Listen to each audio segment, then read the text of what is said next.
Good evening, my crime family. How's everybody doing tonight? It's going to be a rock and roll Thursday. We're going to be doing all kinds of stuff here tonight, so it should be kind of fun. And we're going to learn some stuff. Okay, I'm just reading something on my phone there. I want to say hi to my crime family is what I want to do. Yeah. Hello, sipping on. Good evening. And M-Cause and Rach, my girl. And Deborah. Yeah, I can call you my girl too. Roll. Debbie, good to see you. Best of me, my girl.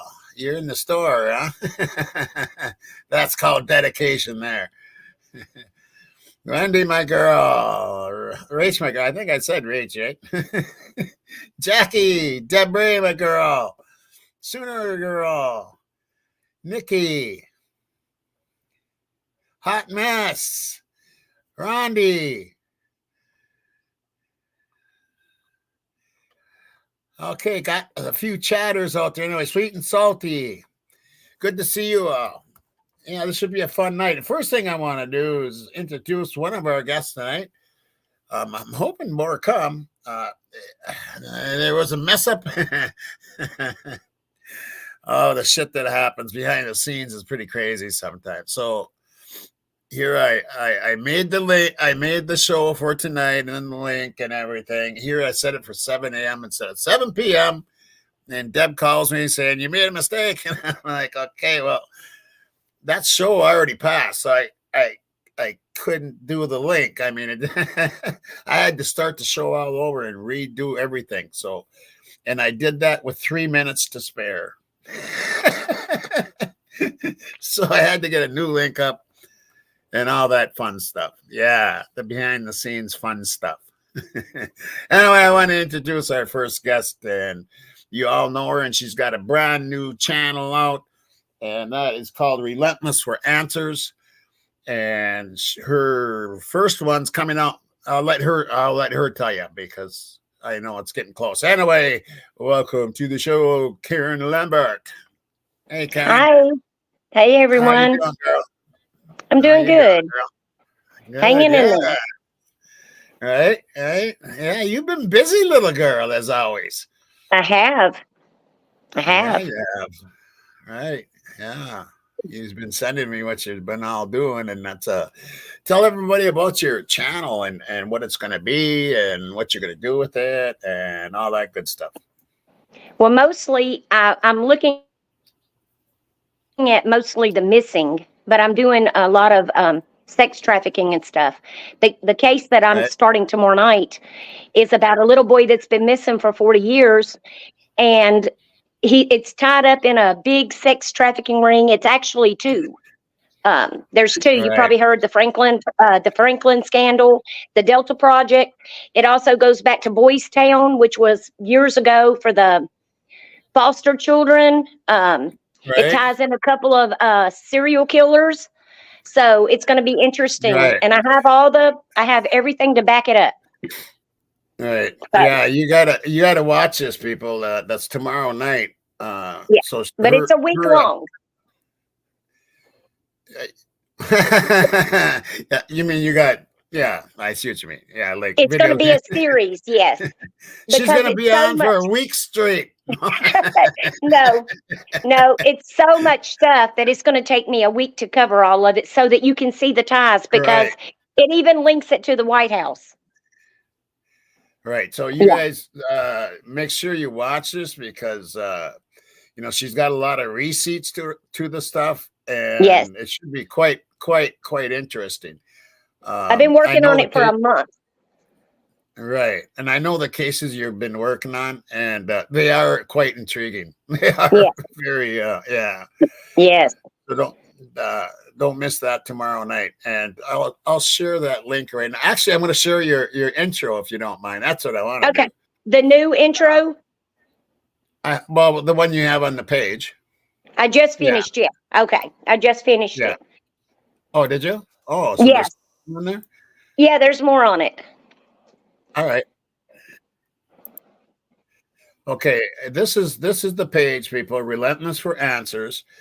It's under Karen Lambert, 1133. Did you pick that number, or was that? It picked it. It Okay. picked it. So I went back and changed the name Wow, instead of that's Karen. just weird. Yes. It's kind of weird. Yeah, it is. Yes. It Okay, picked so it myself itself. right, so 7 hours ago, right? Yes. Yeah. Okay, here you go, guys. This is your brand new intro here.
That is pretty awesome. And what's going on here? Hold on. There we go. Yeah, that and I gotta say that Karen did that all on her own. She had I no had some help help. from me. Some people sent Oh, they were oh, sending me okay. Not for me pictures. though. Not Yes, for yeah, me though. you sent me So, some of the pictures. oh yeah, but I mean, I didn't help you put your video, No, your intro together. no, And no, I'm no. pretty proud of you doing that. You got to know that she just got her computer, so she Yeah. wasn't used to like some of the software and stuff. So, and she did a pretty good job. Yeah, that's pretty exciting stuff there. Thank you. Yeah, and so that's tomorrow night at now. What time tomorrow night? 4 o'clock.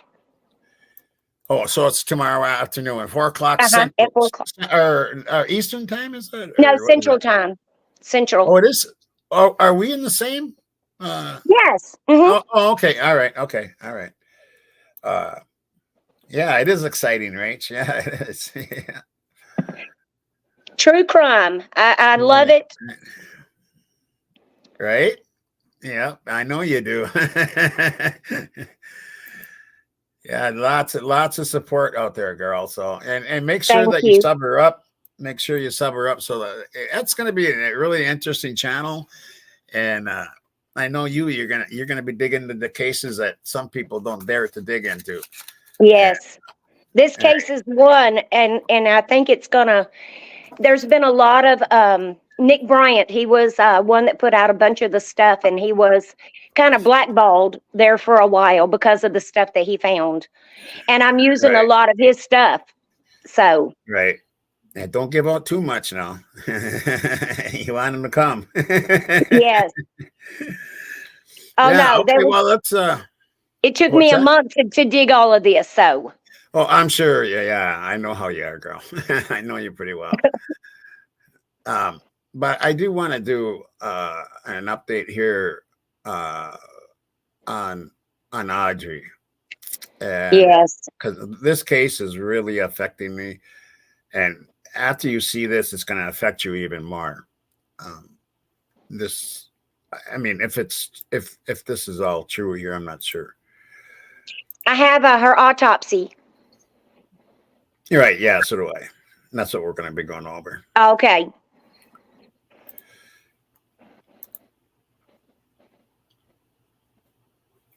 It's Poor sad. I hope she was passed before that happened. If this is the case, the person Wait a replied, minute. Okay, I got to start this over here. Cunningham pregnant at the time of her death? That's a question that was in a comment on YouTube yesterday, and I can't stop thinking about it. I'm searching for information. We don't know that aspect yet, but I have been searching on the Harris County Institute of Forensic Sciences website. So we know that Audrey was transferred to Harris County. The Sheriff Byron Lyons, said that Audrey's body was taken to the Harris County Medical Examiner's Office in Houston to determine the cause of death. So the cause of death, according to this website, is no longer pending. I actually recorded my research because the website, it is pretty wonky. This website is hard to navigate, but sleuths have narrowed it down and found out that Audrey Cunningham has a homicidal violence with blunt head trauma listing, according to the Harris County Institute of Forensic Sciences website. So I've put in request for more information from the PIO, but generally, if you visit the link below, you'll be able to navigate like I'm navigating. I'll put it to the side of me somewhere so you can see how wonky this website is. Eventually, you should be able to find a white female, case number OC24002. OC must indicate, I'm assuming, children, because the other people have an ML number, but she has a next of kin relationship as the San Jacinto Justice of the Peace. It says the certificate of death is not ready. The cause of death pending? No. The manner of death is homicide, like the sheriff predicted and anticipated. This is how we know it's Audrey. The place of death is Trinity River, Shepherd, Texas. Report completed? No. So, of course, once this report is completed, which could take a long time, I understand, we might get the answer to that question about pregnancy. Ready for transport? It says not ready. It does say the date of death, February 20th, 2024. We know that's the date, Tuesday, February 20th, and it was right around that time that cops figured out what happened to Audrey. We know right around that time, 1:30 p.m., is when cops recovered Audrey from the river after having the water levels lowered. I just so happened to be listening around that time too, thank God, to the scanner around 2-ish, and I put that little snippet in there. Unit 1. Go ahead. Yes, ma'am. I'll be back out at the Trinity River Bridge on that follow-up. Okay. In my previous video of law enforcement said he was going back to Trinity River Bridge. So obviously they knew then they had discovered her. They were being a little, obscure over the dispatch as usual. Now this is it. Primary cause of death, homicidal violence with blunt head trauma. It's all horrible, but it's lining up from some of what we've seen from a woman who was posting on Reddit. She claims she's the wife of a law enforcement officer, and she had given some of these details previously that are lining up. We'll know more info about what happened to Audrey when it's meant to be known, but I'll tell you what lines up with what this woman told us. But first, that pregnancy question that a YouTube viewer commented yesterday when I was watching another creator's live, boy, it really sticks with me. Pregnancy is possible for those who say, oh, she's only 11, it's not possible. People know it is possible, unfortunately. I mean, I started my cycle when I was a 10-year-old,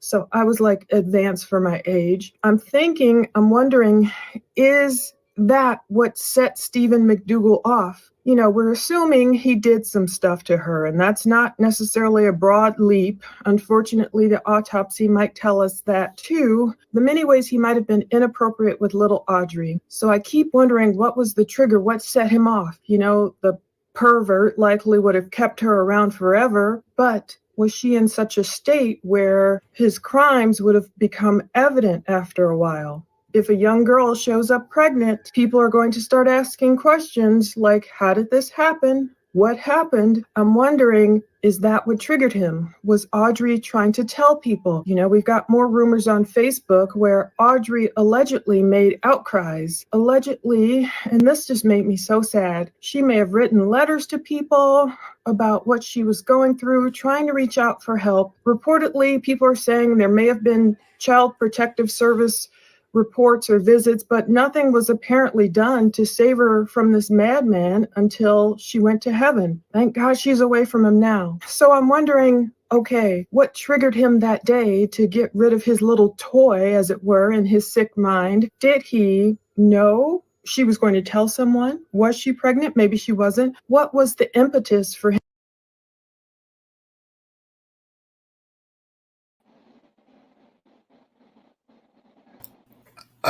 What are you thinking about this, girl? If this is true, this is some sick fucking shit, man. Yes. This Did is you some see sick where fucking they shit. said that he tied a rope around her head and tied it to a rock and threw her in the water too? That's just fucking unbelievable. Yes. I hope. Do they have the death penalty there? Yes, they don't do. Yes. That's a death I hope- penalty state. I hope they fucking do it next week. Then don't even wait. Don't even wait. Tomorrow. No, is let good. the guys have at least a week with him, you know? That's just Let the fucking- inmates. I hope this isn't true. You know what I mean? I hope this isn't true. Yeah, Plunder's a pretty good investigator. I don't know. I haven't heard the pregnancy part, but I heard everything else. Right. That's what I kind of figured. That's Karen on Karen Lambert, Randy. She's one of my producers and one of the mods. You got kicked out. Why'd you get kicked out, Nikki? I got kicked out too in the beginning. Did you? Yeah, it kicked me out doing the twice. kicking? Really? By a mod or just losing your connection? Was it by just losing your connection? Yeah, I think it's where all the I don't know if y'all are having that problem, but we're having problems with our cell phones and internet connection. Oh, that's right. That's right. Yeah. That's another. I might get into. I might actually run Jules' video on that. Yeah. I know, Sooner Girl. This is sickly shit. I mean, I really hope this isn't true because it makes me sick to my stomach. Yes, I'm outraged that it could happen. Right. Okay. Let's finish watching this up and then. Him to do what he did. It looks like, homicidal violence with blunt head trauma. And the only saving grace, if you can call it that, is that it appears Audrey didn't go into the water alive. We'll know more, of course. This is all still, it's only confirmed in terms of the Harris County website. Primary cause of death, homicidal violence with blunt head trauma. It doesn't say drowning or something like that. And of course, we believe this is her because of all the surrounding factors, the time, the date of death, the place of death, the manner of death, all of that. It just saddens me that Audrey was in his presence, McDougal's presence, this man who, he's up to no good. I can't even keep up with all his victims. I've done so much research on him, and every day it seems like a new victim comes out. There's the Alec guy who, if you listen to Nancy Grace, Alec spoke with Nancy Grace Moore, talking about how he had to kick McDougal out of the house years ago because he was being inappropriate with some other woman, some married woman, trying to, sleep with her. And they kicked him out. That's when McDougal came back with a knife. Alec had to take the butt of a shotgun and hit him. There's that guy. There's the guy we went over, David Stanley, the victim who was really stabbed in August of last year by McDougal. Unfortunately, McDougal was not put away for that where he should have been. So he could have been away from Audrey to not torture her with whatever the heck he did to her. And there's another woman, a female, who came forward talking about being one of his first victims, Stephen's first victims. I don't even know if she's the same woman who was the woman under 17 who he was trying to pull off her pajama bottoms. There's so many victims this man has. He's got so many mugshots. But the rumors about him being harmed in jail are not true. There's this press release that came out from Sheriff Lyons saying all these false rumor stories floating around in social media in reference to inmate Don Stephen McDougal's incarceration here at Polk County Jail. He's in a single cell by himself. This is what's true. Since his arrest, he hasn't had contact with any other inmates. His welfare has not been threatened. He's not experienced or sustained any injuries since his incarceration in the Polk County Jail. Sheriff's Office is taking every precaution to ensure that McDougal receives appropriate welfare conditions. So people are like, well, I wish he was harmed. But no, we don't necessarily want jail justice. Maybe we do. I don't know. It just makes us so angry what he did to Audrey. And now that we're seeing more and more info about it, and just imagine, what if the ME, the medical examiner, comes back saying Audrey was pregnant? You know, what if she truly had tried to do the right thing, to reach out to people, to say, help, you know, this man is harming me, and no one helped her. That's what's...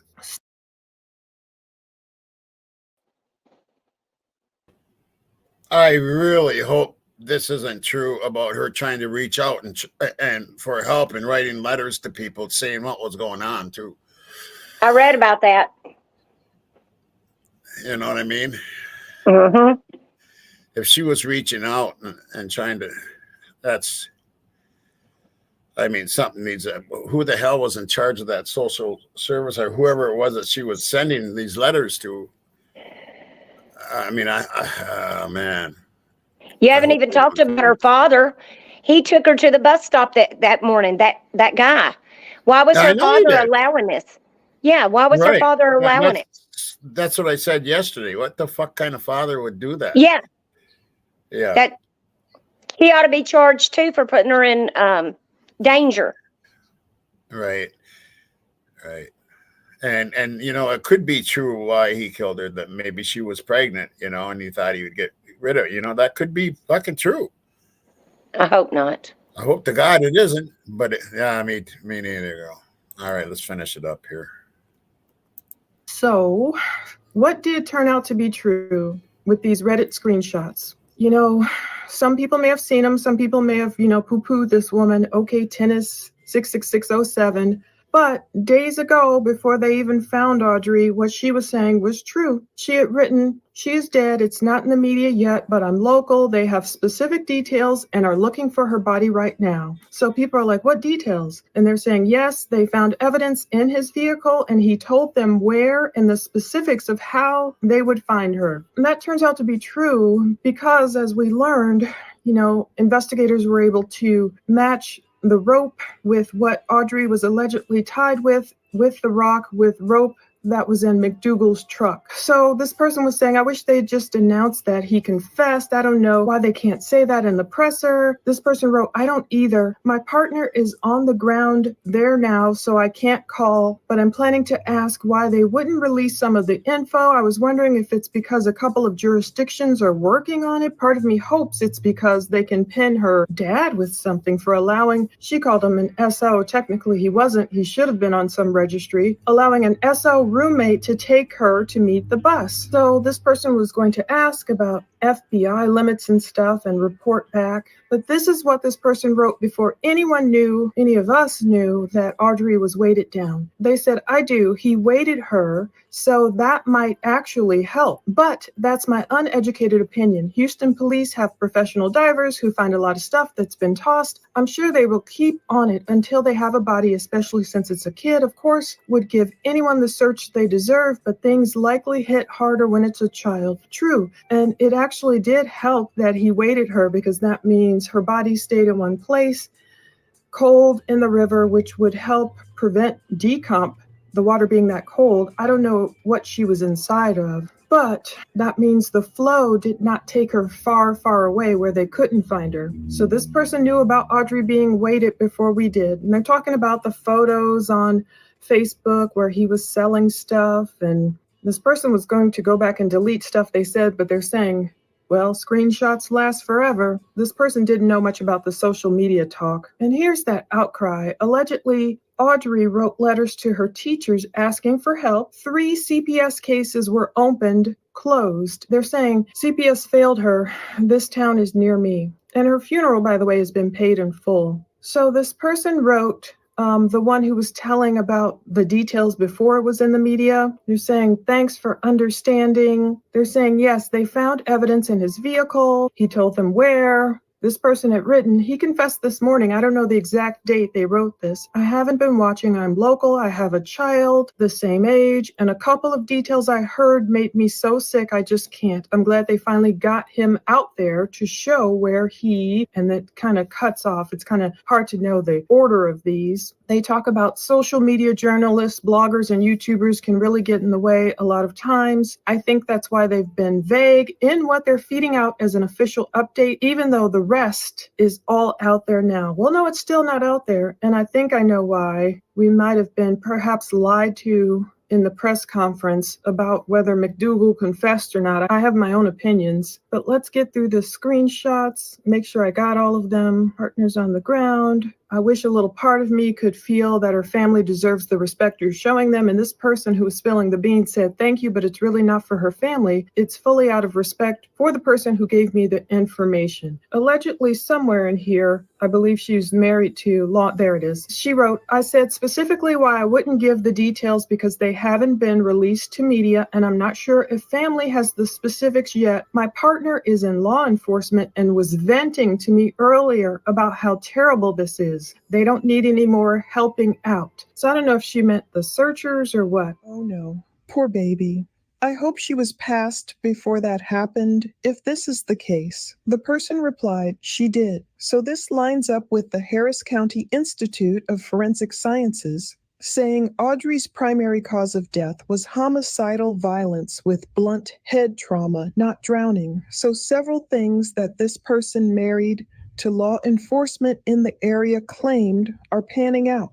And then she talks about the weight, and a lot of these are duplicated, and that's it. So it's horrible. She knew the truth.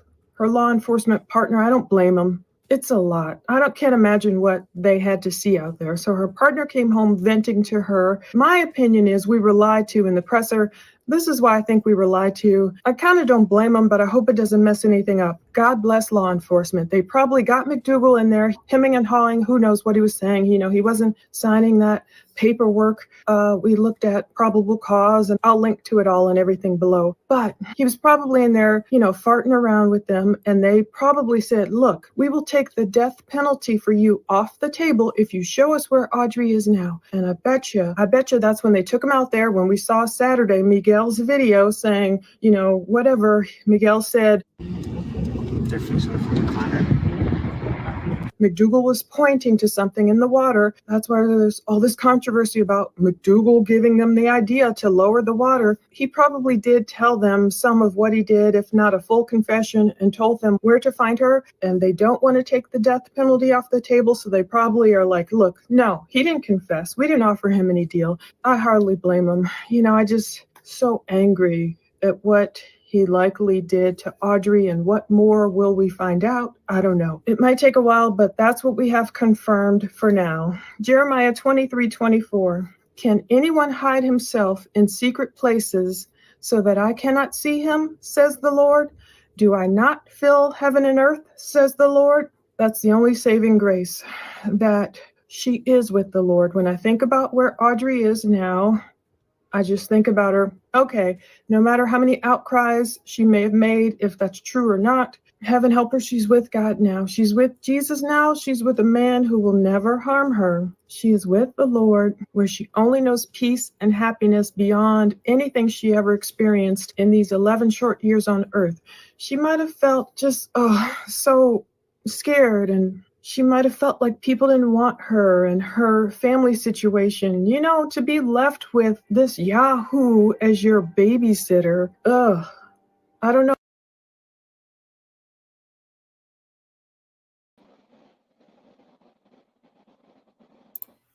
Yeah, that's just that whole thing is just, it's an awful case.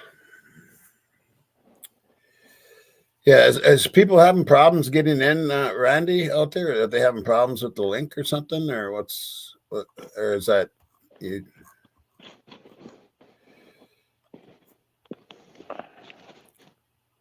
Yeah, I really have a hard time with this because I don't understand why the dad could have someone like that living in the backyard in a fucking trailer, and Yeah. then to ask him to give your daughter a fucking ride to the bus station. Bus I stop. mean, Yeah. yeah, bus stop. And that's just And he had to have time because they said he tied a rock around her neck and threw her right, in the water. How they said it was a large rock. I don't know. right. Well, and like Ponder said, that might have been a good thing. She was Yeah. already passed, and keep her in one place so they could find her. Yeah. Okay. Well, that's one case that we're going to be looking into and keeping an eye on. Let's go into some Kohlberger stuff here, and who's all out there anyway? I want to look and see. There must be some new people. Oh, god dang it. Okay. So, yeah. Hello, Willow. And I want to say hi. Moonflower Lassa, my girl. I know it is. It's fucking totally sick. Nicola. Deborah Ackland. Good to see you. Wendy. Hope Floats. Good to see you, girl. Randy. Good to see you, bro. Jackie Young, good to see you. Cindy Abbott, good to see you. Ro, good to see you. Ashley, good to see you, girl. My girl. And I got lots of my girls. Yeah, here. You always have. Right? Kaz, Rock Chalk, good to see you. Okay. Oh, is AR in here too? Good to see you, AR, if you're in here. I don't see you in there talking in here anyway.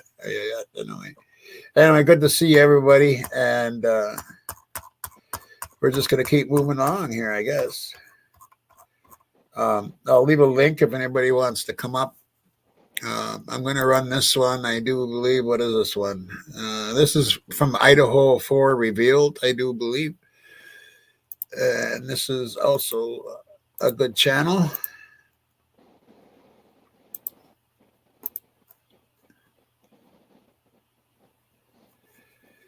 And here we go.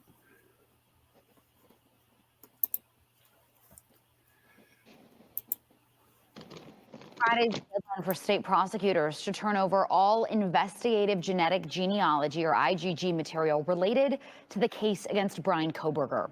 Kohberger is the man accused of murdering 4 University of Idaho students last November.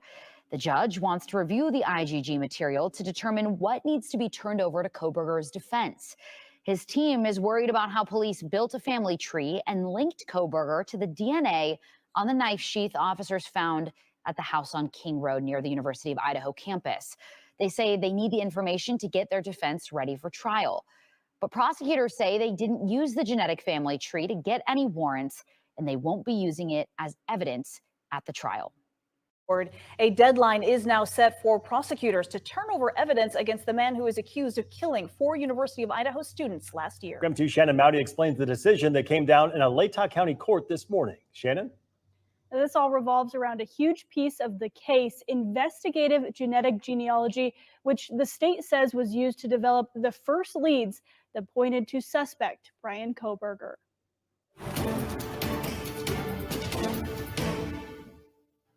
In what could signal a win for the defense, Latah County Judge John Judge says the state must turn over all investigative genetic genealogy, or IgG, material by December 1st.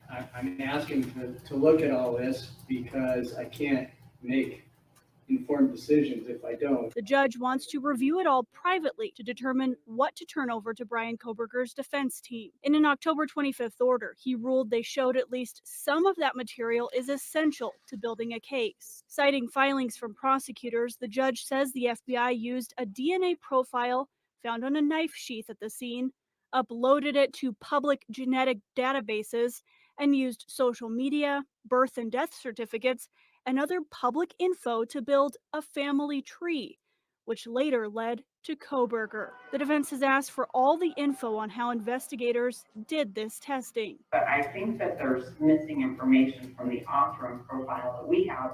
I'm hoping the court gets it. I certainly understand that the court needs to see everything to make a decision.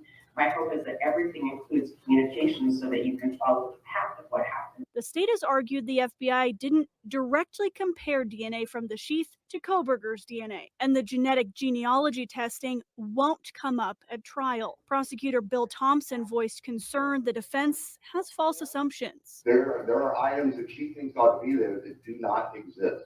I don't think that the lawyers ought to get into the guessing game of what should and shouldn't be there, particularly since it is our position the defense has a fundamental misunderstanding of the difference between SNP profiles and traditional DNA comparisons and how that process works. We are not trying to mislead the court. We have been absolutely clear, and we've relied on Department of Justice policy in our expectations. Thompson says he's already notified the FBI it needs to turn over everything it has. Let's start where we know we have things, and then we can go from there. But Thompson warned it could take a month to get the FBI documents, as a request has to go through the bureaucracy of the Department of Justice. Now, this all revolves around a huge piece of the case, investigative genetic genealogy, which the state says was used to develop the first leads that pointed to suspect Bryan Kohberger.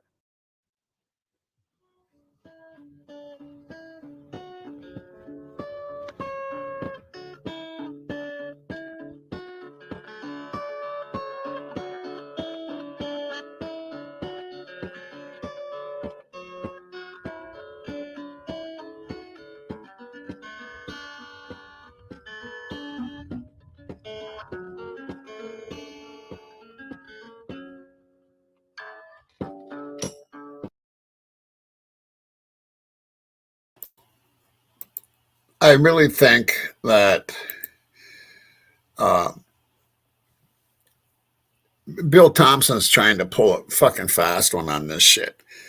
And if the judge allows him to get away with this shit, I don't know. Because he's really trying to pull some shit.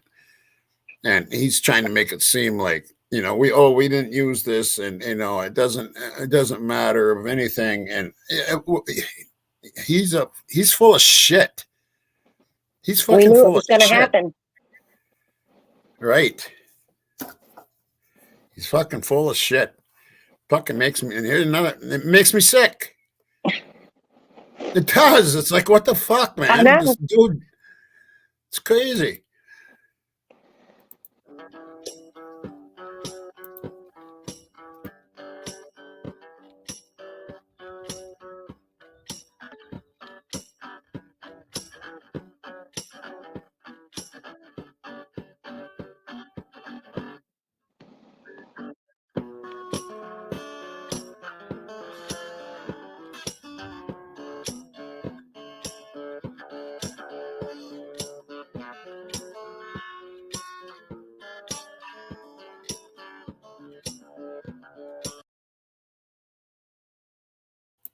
Yeah, and what happened to this December 1st? The state shall provide to the court no later than December 1st, 2023, all IgG material pertaining to this case that is in possession of the FBI and the private laboratory the state contracted with. What happened to this date?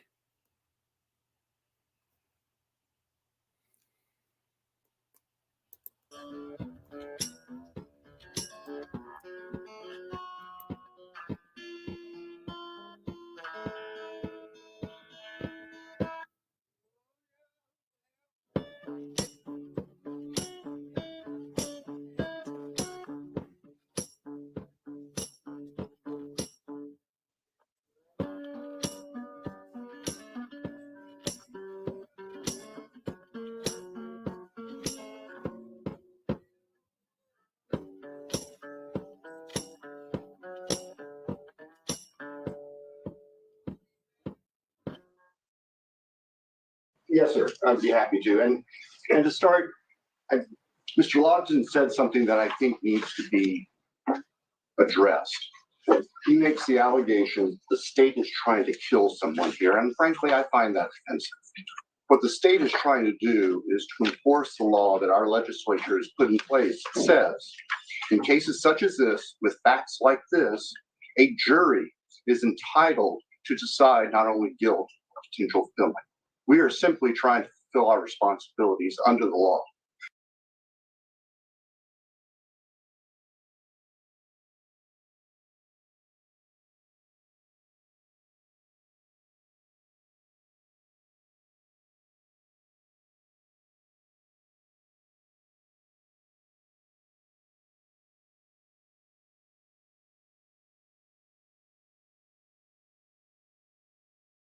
Right now, the case against the man accused of killing 4 University of Idaho students is heating up. Bryan Kohberger's defense team now questioning whether the evidence against him is admissible in court. All right, so Fox 13's Maria Garcia joining us now with more on the questions his attorneys are raising at this point. Hi, Maria.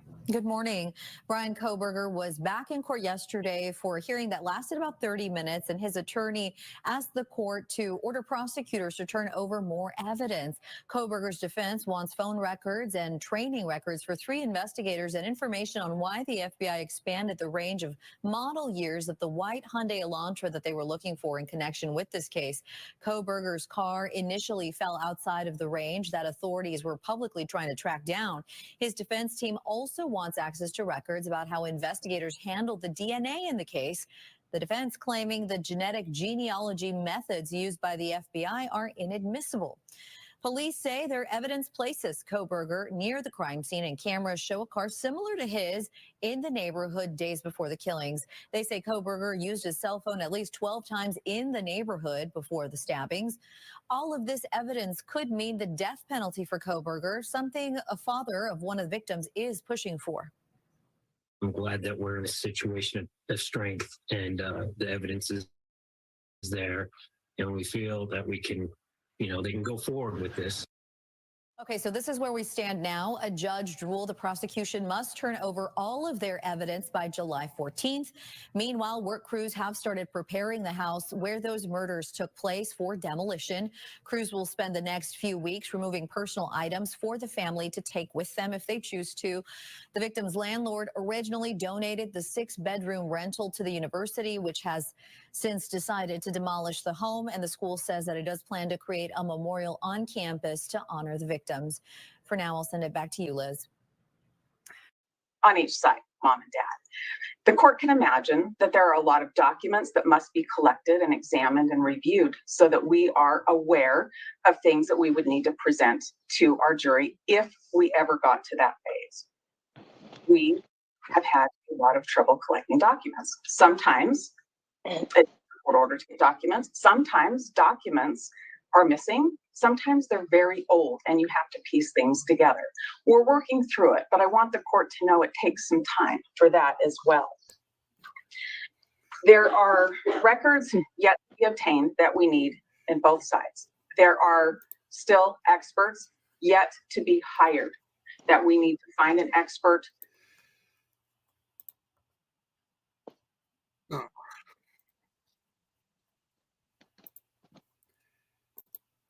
Yeah, here's what Bill Thompson and the prosecution team did. They take all this information, which is what, 51 terabytes or something, and they just throw it at the defense instead of, like, as an example, all this footage that they have, instead of pointing out what they're going to use against Bryan, they give it the whole videos to him. Say, find it yourself. You know what I'm saying? This is the dirty shit that he's doing. They're supposed to just hand over the evidence of what they got against him, not the evidence and a million more, so they have to sift through it to find a needle in a fucking haystack. And that's what she's trying to fucking tell the judge right there. That's what she's trying to tell him. Take up more time. Crazy. Right. That has the right expertise and will work on the case with us. We do have several working with them, but there are still more that need to be found. And then let's come back to the discovery. I want to talk about some of the difficulties with discovery, and I want everybody to know that I am not disparaging the state when I say this. I'm describing a complication, a challenge, probably one that the state shares. In this case, we began asking for supplemental discovery in February of 2023. We had some initial discovery, and then we started looking at it and asking for other discovery. We are up to our 11th request for discovery, and there's, I think, 250 items total with subparts to that. The state will respond to us. They're not ignoring us. I'm not saying that at all. There's just a lot out there. But this is complicated because the discovery that we receive, the materials, there's videos, there's interviews, there's police reports, there's photographs, 13,000 photographs that come in, and they are not indexed. So you get a discovery file and there's tons of sub files. And I believe this is the way the state's getting it too. And I believe this is complicated because we have multiple law enforcement entities that have been working on the case. And I believe they filter discovery through one of the entities and then it gets to the prosecutor. And I think they're hurrying as fast as they can to get the discovery to us. So I think they're giving it to us as they get it. But there's no indexing in it. So you must open each of those files and see what you have. And you might have police reports in sequence, and then you might not. And you might have photographs, but you don't know which officer took them. You can tell where they are, but you don't know which officer, and you don't know what day because the officers were in that residence multiple times. So that's complicated to try to match all of those things up. There are things that we've asked for that have taken, it's just taken a long time. The court knows we've had motions to compel and we've had some pretty lively debates about what certain things that we should have and certain things that they don't want us to have for other reasons. Those things take time as well. We don't have complete discovery. I don't think the state has complete discovery. But we definitely don't have complete discovery. I'll give you a couple of examples. There is a video that's a really important video, and we early on received some of it. And we are still waiting for the complete of it. The court would know from our 11th discovery request that there's still outstanding portions of that video that we need to have. And I think the state's working through it, trying to match up video and sound together for the completion, the full several days worth of video, but there's not even an estimated day when we'll get that. And that is critical for us to review and hear all of that. So that's an example, Your Honor, that is not us saying we just don't want to go to trial, we just want to drag our feet. That is us saying there are critical things that we don't have. I am very concerned about expert reports. We have a draft of one, the CAST report. The court had ordered that we receive the CAST report. It's a draft. I don't think the state has it. I don't think they're sitting back on it, but I don't have that yet. And there are completed materials all over the place like that we just don't have. Our team speaks with the prosecution team fairly regularly about these issues. We communicate by text and by email about things like this that are coming up. We've sat down and spoken with them.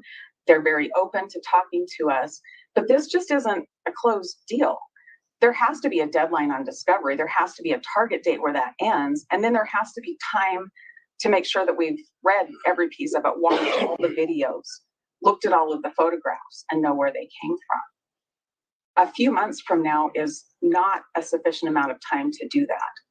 There is no possible way I can even read or watch everything I have now or react to things that are still coming in if we're to have a deadline in time for a summer of 2024 trial.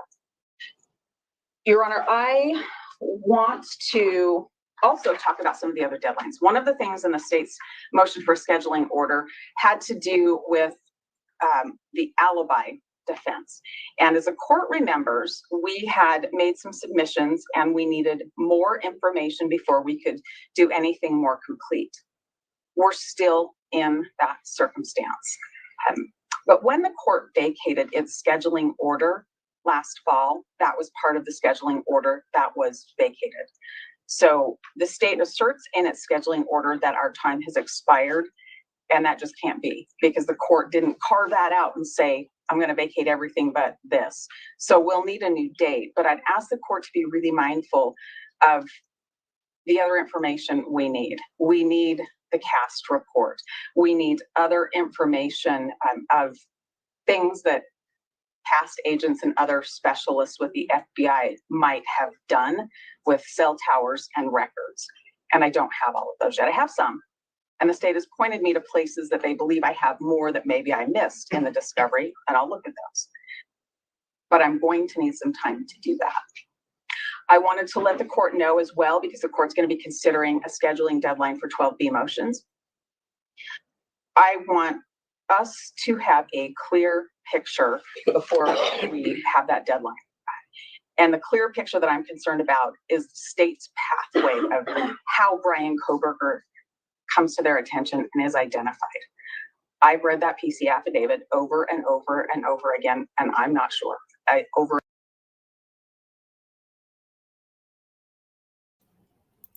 And that is fucking huge. That is huge. How did they get to Bryan Kohberger's name? She's read the PCA, she's read everything, and she cannot still find out how they got Bryan Kohberger's name. It's like they're trying to hide shit on a constant level. They've been doing it since day one. Right. And that makes me think that there is corruption. And the judge, what the fuck is wrong with this dude? Can he see through this crap? I mean, I just, this, in my opinion, this case should have been tossed out. It should have been tossed out because of the IGG and the shit they pulled with the grand jury. I agree. Never even went. It should have went to the preliminary hearing, but they didn't want Bethany to testify, and that's another whole ball game. Why don't they want? They don't want Bethany even near the court. Exactly. For some fucking reason. Crazy. It is crazy. A year into this case and everything I've read, and I've spoken with our team, we're not sure how the state decides on Bryan Kohberger. I know different pieces, but I don't know where they fit together. And the more work I do, the less I know about how they fit together. And that is critical for us to assess 12B motions. So while the court's doing deadlines for discovery, I need the court to have something with the 12B keyed on when I have full discovery. I also think it would be appropriate for the court to allow windows to file additional motions based on later disclosed materials too. I think we'll just keep getting materials until the court sets a deadline for it to be cut off. Not anybody's fault, just the magnitude of the case. And so I think that would be something appropriate for the court to set as well. That covers it. Thank you. One more question. So sure. I understand this. I mean, aware amount of disclosures already. But do we need a whole nother year after this summer? I mean, can I help everybody by having tighter deadlines to make things happen faster so that we can get this trial sooner? That's a tough question. If the state says you have everything and I believe they could say I have everything they have, but I know there's other things out there. I know it based on responses to discovery. If I had absolutely everything, all their experts' reports, I would still need a period of time to read and understand that. There's not a shortcut for the amount of time that it takes to go through everything. There's just not a shortcut for that. Having a deadline for discovery helps me. It just does. Having a deadline for expert disclosures, that absolutely helps me as well. I have the concerns of discovery that's not yet made available. I have the concerns of the time it takes to review all of the materials. And I have the concerns about the limitations we're finding with people being willing to talk to us, both for the innocence phase and the mitigation phase, should we ever get there. I have significant concerns. We're working on it. If you could say, everything's going to go according to plan, I'm going to give you these deadlines, and all of the materials will be in the state's hands so they can give them to you, and the records you need will be given to you when you ask, and the witnesses that you need to speak with won't slam the door in your face. If you could tell me that, then I would say I could be ready by March of 2025. And that's me saying I'm going to spend every possible hour on Mr. Kohberger's case, which I've been doing and which I'm willing to continue to do, and so is the rest of his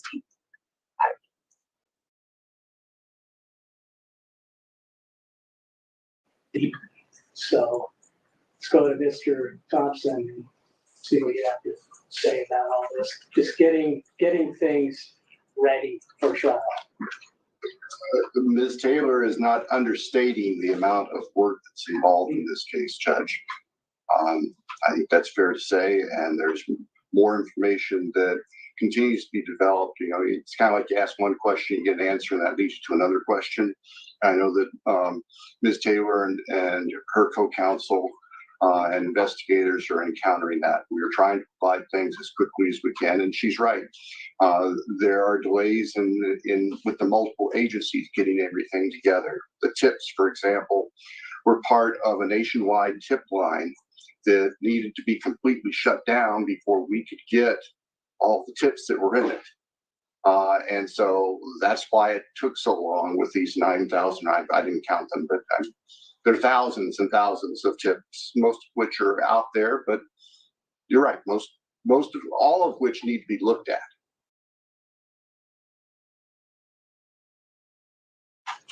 It's a decision that pulls me in two different. I appreciate that, Judge. Yeah.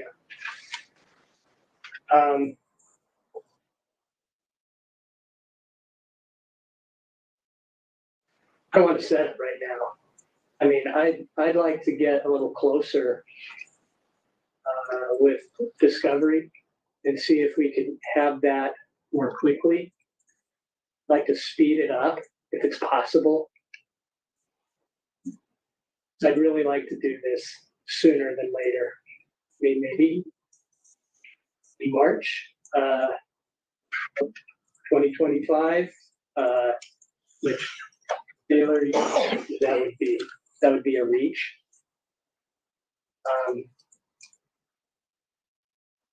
I just want to let it percolate a little bit. I know everybody probably here, including counsel, want to direct a certain date. But when you're talking about a date so long in the future, potentially, maybe we can get to a point where we can move it more quickly.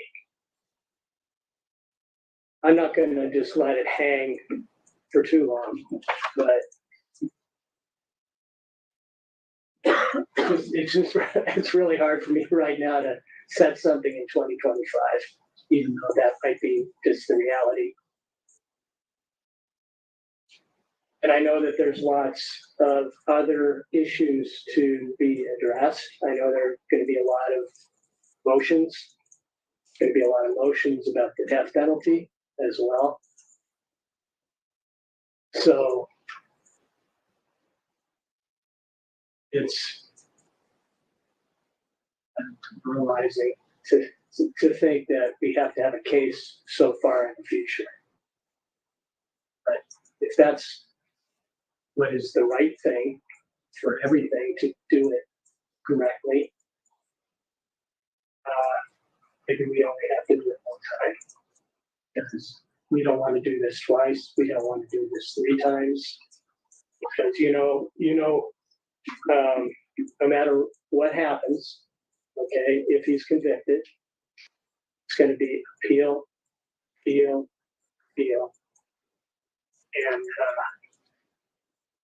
that's also challenged. So my heart goes out to the victims. I can't even imagine the pain, the grief, because you can't really go forward with your life without this hanging over your head. So, sorry.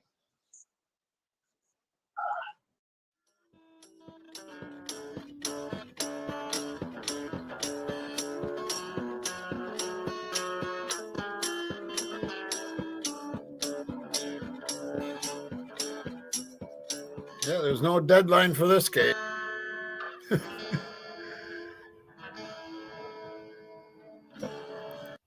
I like that. Evidence so inadequate that a court will find that the prosecution or plaintiff has no basis upon which to proceed and will most likely dismiss the case.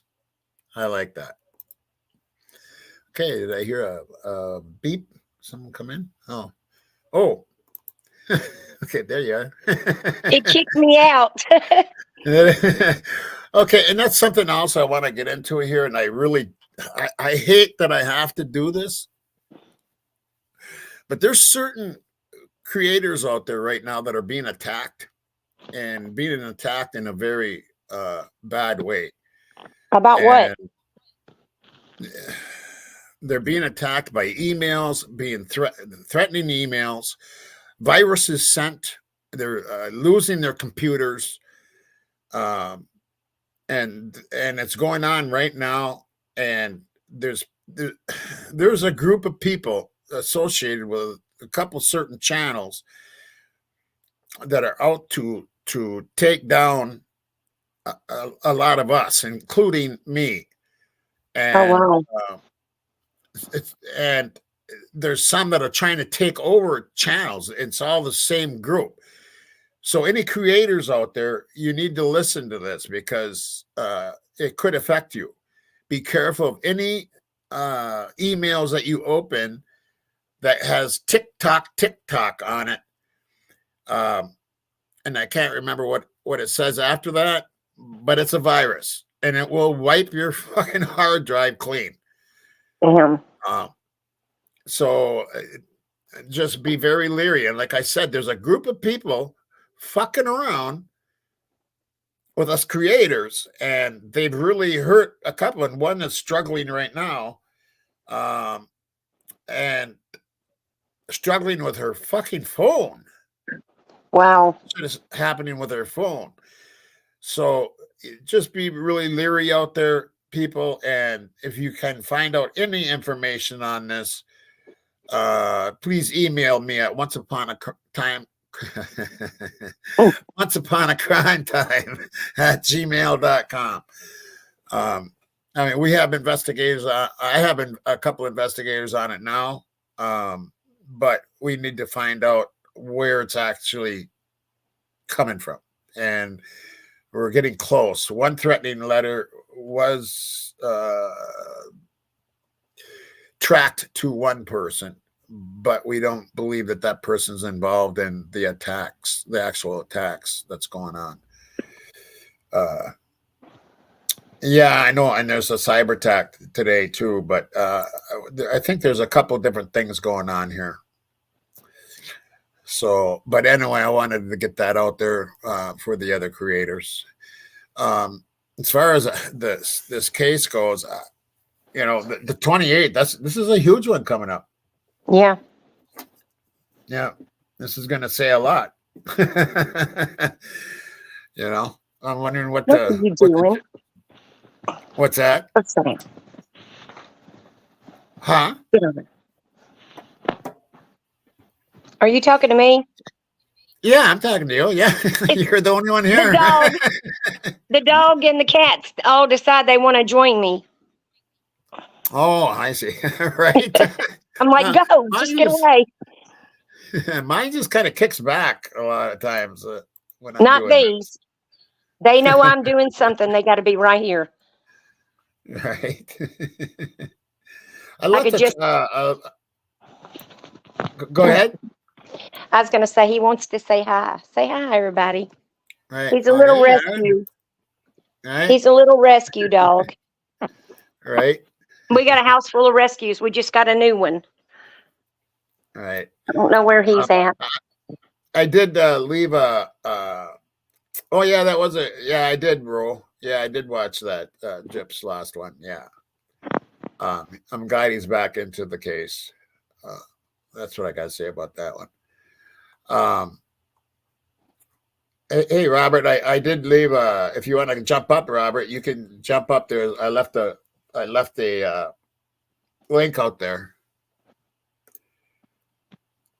Anybody else that wants to jump up, you may do so.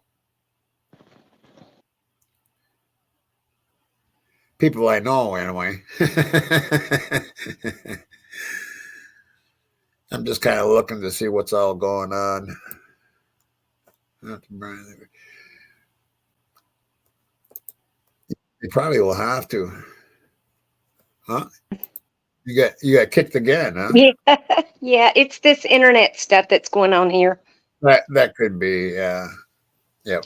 Yep. I haven't had any problems until today, so. All right. And mods, if you could post a link to Idaho 4 Revealed, I'd appreciate it. I could probably get one out too. That's a good channel. I've always liked that channel. I'm excited for you. I can't wait till you get it. So Friday at 4, huh? Yeah, I'm really excited. Yeah, I just hope I don't get nervous and freeze. Yeah, no, you won't freeze. You'll be all right. I'm You'll be excited all about right. the case that I've been working on because I've put in Right. over a month on A it. lot of time, right? Yes. Yeah, it'll be exciting for it. And people like to hear of the new channels coming out, and they'll be able to be here for your very first one, and that's cool. When I got I on went by the this seat morning, of I my had pants. when I got on this morning, I had like 56 subscribers. I'm like, where do these people come from? Because I don't have Right, right. videos up yet. Right. Yeah, I've been hitting it. I left it. I think I left something on my community too. I want to invite Robert from True Crime Cult up on the stage here. Hey, Robert, how you doing? Hello. Hello. How you doing, Bob? I'm doing okay. Hello. Yeah, I got. Are you with us? I'm doing okay. I got attacked last night. Yes, I got attacked last night too. Are you serious? What happened? I opened an email and it fried my laptop. Oh my Are gosh. you fucking serious? This is what I'm telling you, people. This is what I'm trying to tell you. What is wrong with people? I had a friend that just lost a $1,200 fucking computer over this shit. Is it websites or is it actual creators doing it? I don't know who the email. Do you know what email it was, Robert? I don't know what I don't know what it was. All I know is that it said "Don't dive on it." What? It said "Don't dive on it." Wow. Oh wait, don't dive that's a person that comes out. Yeah, ain't that a group? But That's a here's creator. what's going on. People, yeah, but people are using. They're making up emails that look close to the original. You know what I'm saying? Yeah. I'll bet you money, Robert, that don't dive email isn't the same as the don't dive that comes in the channel. You know what I'm saying? Yeah, because well, you remember? Do you remember, Tommy, what happened with the bank with me? Somebody used an email that looked just like the bank's. Right. Yeah. So be careful when you're opening Yeah. up something that looks like from other creators, and Yes. it's not. It's not from other creators. Yeah, I'm sorry that happened to you, Robert. Jesus Christ. It's crazy. You know, and we hear these rumors, and I don't want to say what the rumors are or who we think that's involved in this shit. Not until our investigation is totally through with it. But yeah, we got to be careful. Yeah, I'm sorry about that, Robert. Fucking A, man. Yeah, I'm just lucky that my laptop was still under warranty. Wow. Right, but all the information that you lost, you know. Yeah, because I downloaded this documentary on all the serial killers. You know, like Bundy and Ed Kemper and Manson. Right. Yeah. And I was gonna do a live about that. And then, like, right before I went to bed last night, because I remember Don't Dive telling me on my panel last week she was going to send me an email. Well, and I found out today that she'd been traveling. And oh wow, I received an email last night that had Don't Dive's name on it. And I opened it, and I woke up this morning, and my motherboard. I took it up to the computer shop. They said my motherboard and the circuitry around it was fried. And I said, well, how can you tell? There was still freaking like remnants of smoke coming out of my keyboard. oh my God. Are you fucking serious? Yeah. Funny you say that because I just got Right, Rachel. That's exactly what I was just gonna say. Guess what just popped up on my computer? What? A little triangle, and it says, "Take action to secure your account." Oh, that might be just, I don't know what that is. That's weird. It just popped up. Right. Rachel. You guys better not get me hacked. Once in a, no, it isn't us. Once upon a crime time, yes, they watched his live and knew she was emailing him, so they sent it. Right. So what they did, yeah, you understand that, right, Robert? Yeah. They seen that she was going to send you something, and then they make up this email that's close to hers. That's just fucking unbelievable. This is a very serious offense. Maybe I got a friend. I haven't talked to him in quite a few years, but he works for Norton's, and he used to be a virus writer, and he used to hack my fucking computer all the time. He never did anything bad did anything bad to me, but my firewall would all of a sudden come up, and I had ICQ at the time, a chat thing, and I'd go, "Are you on there, Robert?" Because he'd be hiding, and he'd laugh, you know. But he could put like folders on my laptop and shit just out of nowhere. Wow. But then he started. He got busted, and he spent time in prison. And oh wow. And then Norton's hired him, and I mean, Washington D.C. The FBI was watching them and all that shit. Where was I going with this though? But yeah, if I got to call him to find out, you know, to have him investigate to see who the hell's doing this. You know what I mean? And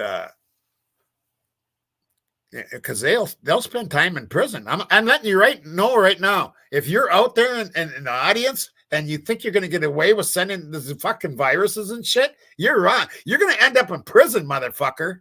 You're going to end up in fucking prison. This is what's going to happen. Yeah, I was like crying my eyes out this morning. Yeah, I'm sorry, man. Fuck yeah. Yeah, I don't blame you, man. There's people trying to take over channels too, and we got to be really, as creators, we got to be careful of who we hold close to our friends and stuff, because you know, they can turn out to be the ones that are fucking trying to pull shit.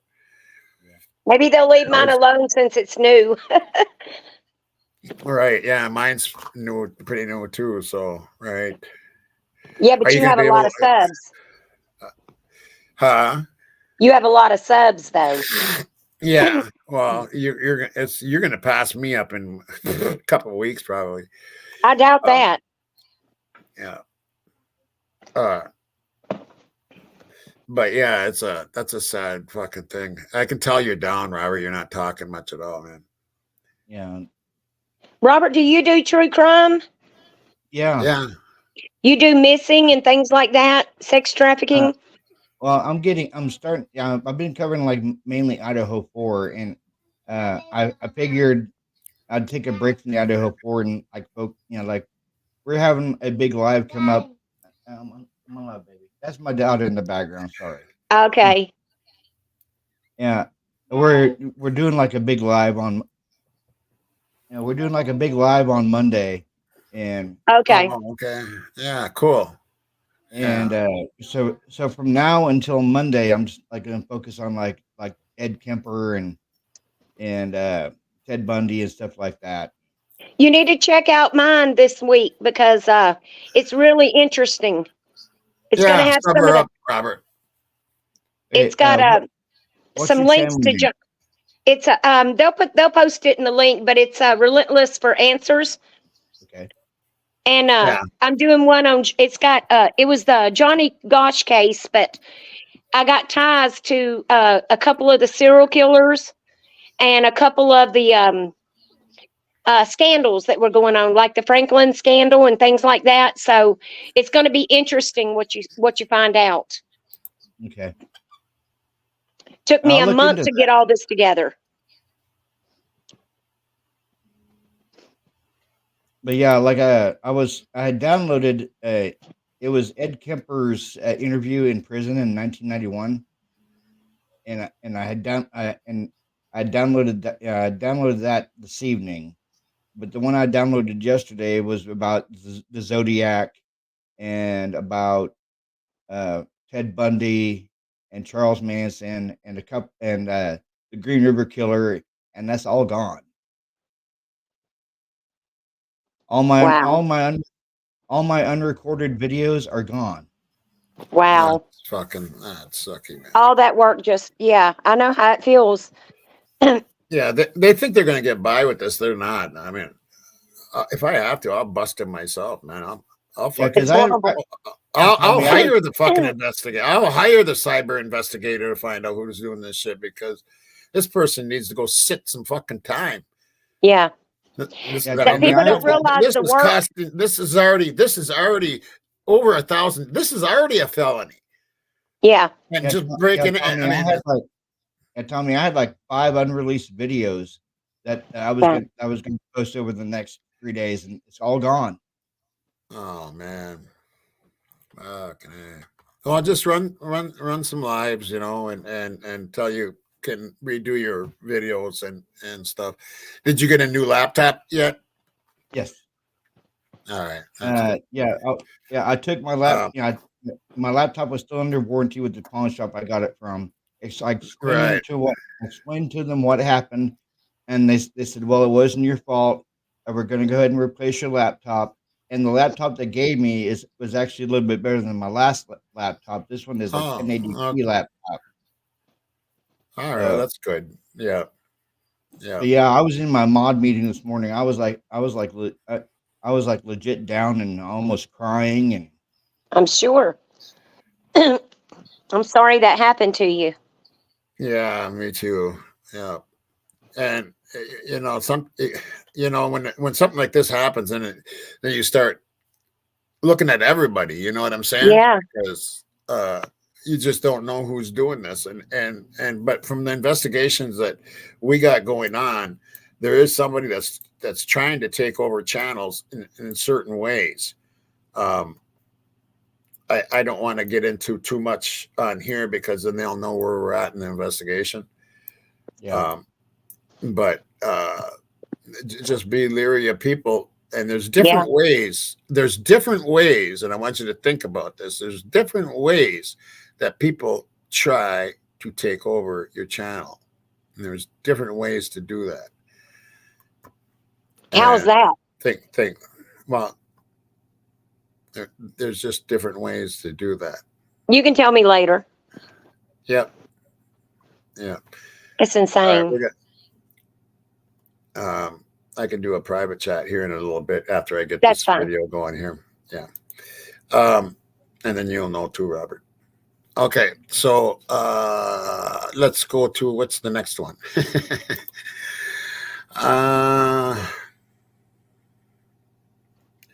Okay, I'm just going to run this because it's from 5 days ago. I'm not sure. This is from News Nation. This isn't exactly what I wanted to run here. I don't know why this is even here. But I'll run it. I don't know why it's there.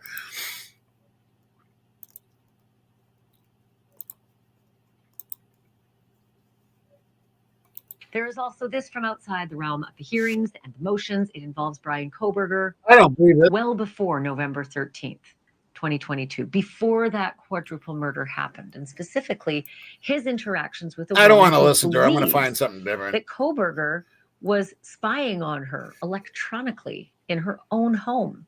No, You may have whatever. heard about this story a few months ago. The woman, fellow student and an acquaintance of Bryan Kohberger at Washington State University, told the police that she thought Kohberger was watching her on her home surveillance cameras.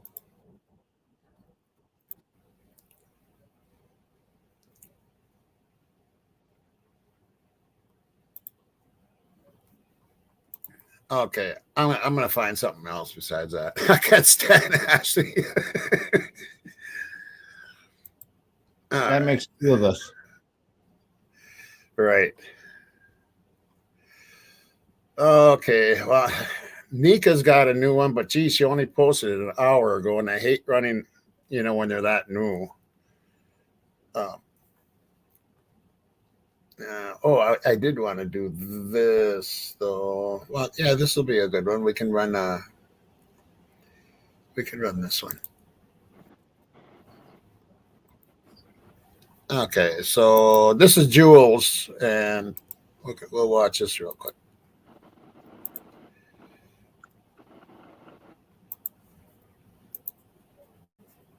I've been questioning and wondering about for a while, and I know that it's been talked about sporadically. Make but sure not you by leave her me. link, I've please. never sat down and put it all together the way that I want to, and now we're gonna do that. So I have my ice water, all right, and I have my coffee. I'm gonna be here for a minute. Let's go.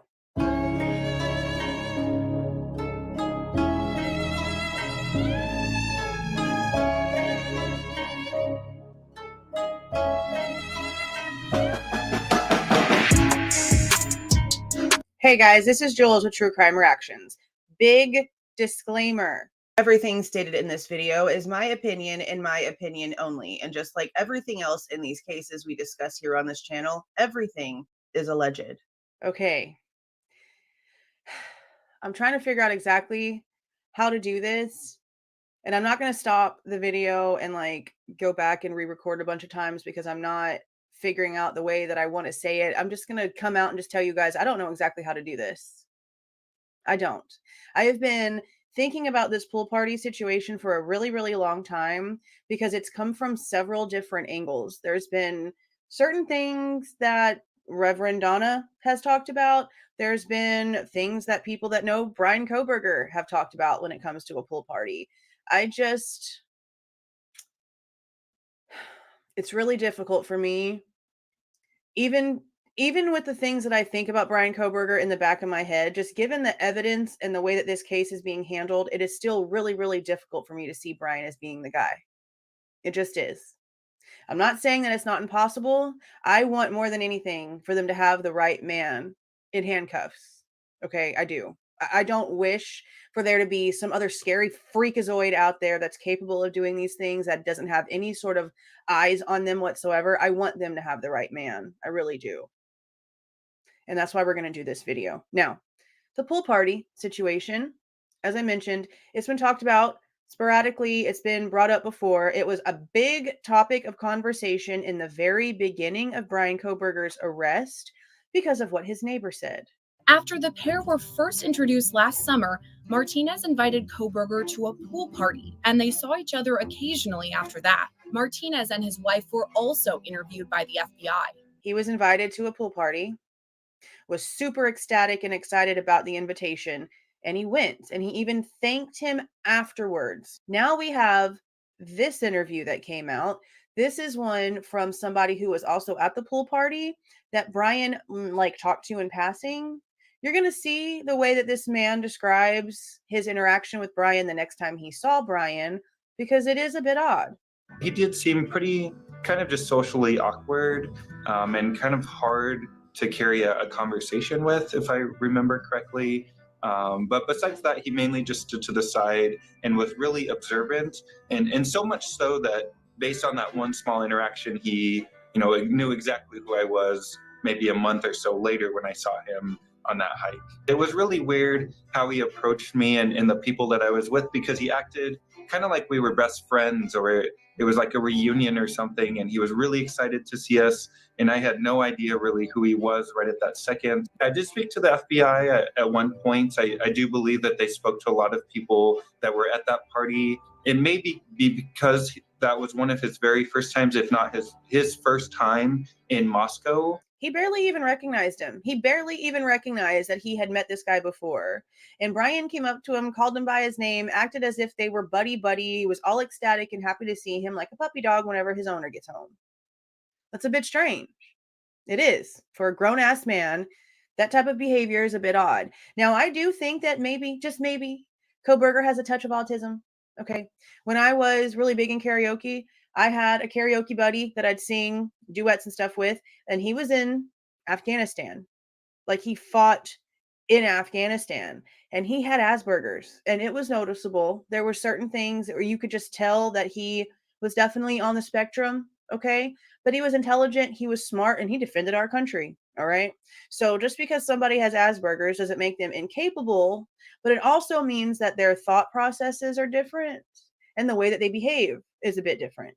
And the way that this is described is sort of on that level, at least to me. And I'm no expert, I'm no medical doctor. Okay. I just study things online and learn about a lot of stuff. So that's just how I'm seeing Brian based off of what I've learned. There's a lot of traits that are very, very recognizable. And again, I could be wrong. It's just something that I've noticed. Now, one of the other interesting parts about this is that Reverend Donna, and again, guys, I don't know if the way that I feel about religion is like the reason why I can't really get too hardcore into stuff like this, because with religion comes like spirits and all of those things. And so when it comes to psychics talking to spirits after people have died, it just like relates to religion to me. And so maybe that's why I have a lot of issues with like fully believing a lot of stuff that I hear, honestly. And I've never personally witnessed anything awesome. Okay. So I'm one of those people, you got to see it to believe it, because I'm no fool. All right. So I'm just going to leave that there. But not only, in my opinion, did Reverend Donna say a couple of things before Brian was arrested that really caught my attention, but she's also mentioned this pool party.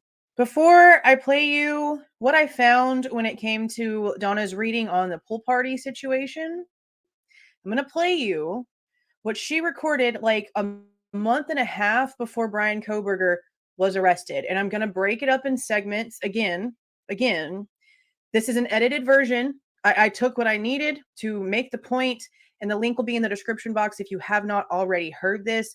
Now, this has like 443,000 views on it. So on the off chance that one of you guys have not heard this, and this is going to be the first time, I do implore you to click the link and go listen to the entire thing. Now, I am playing very specific parts for reasons. It's not cherry picking. It's not cherry picking whatsoever. You're going to see exactly why it's not cherry picking. Okay.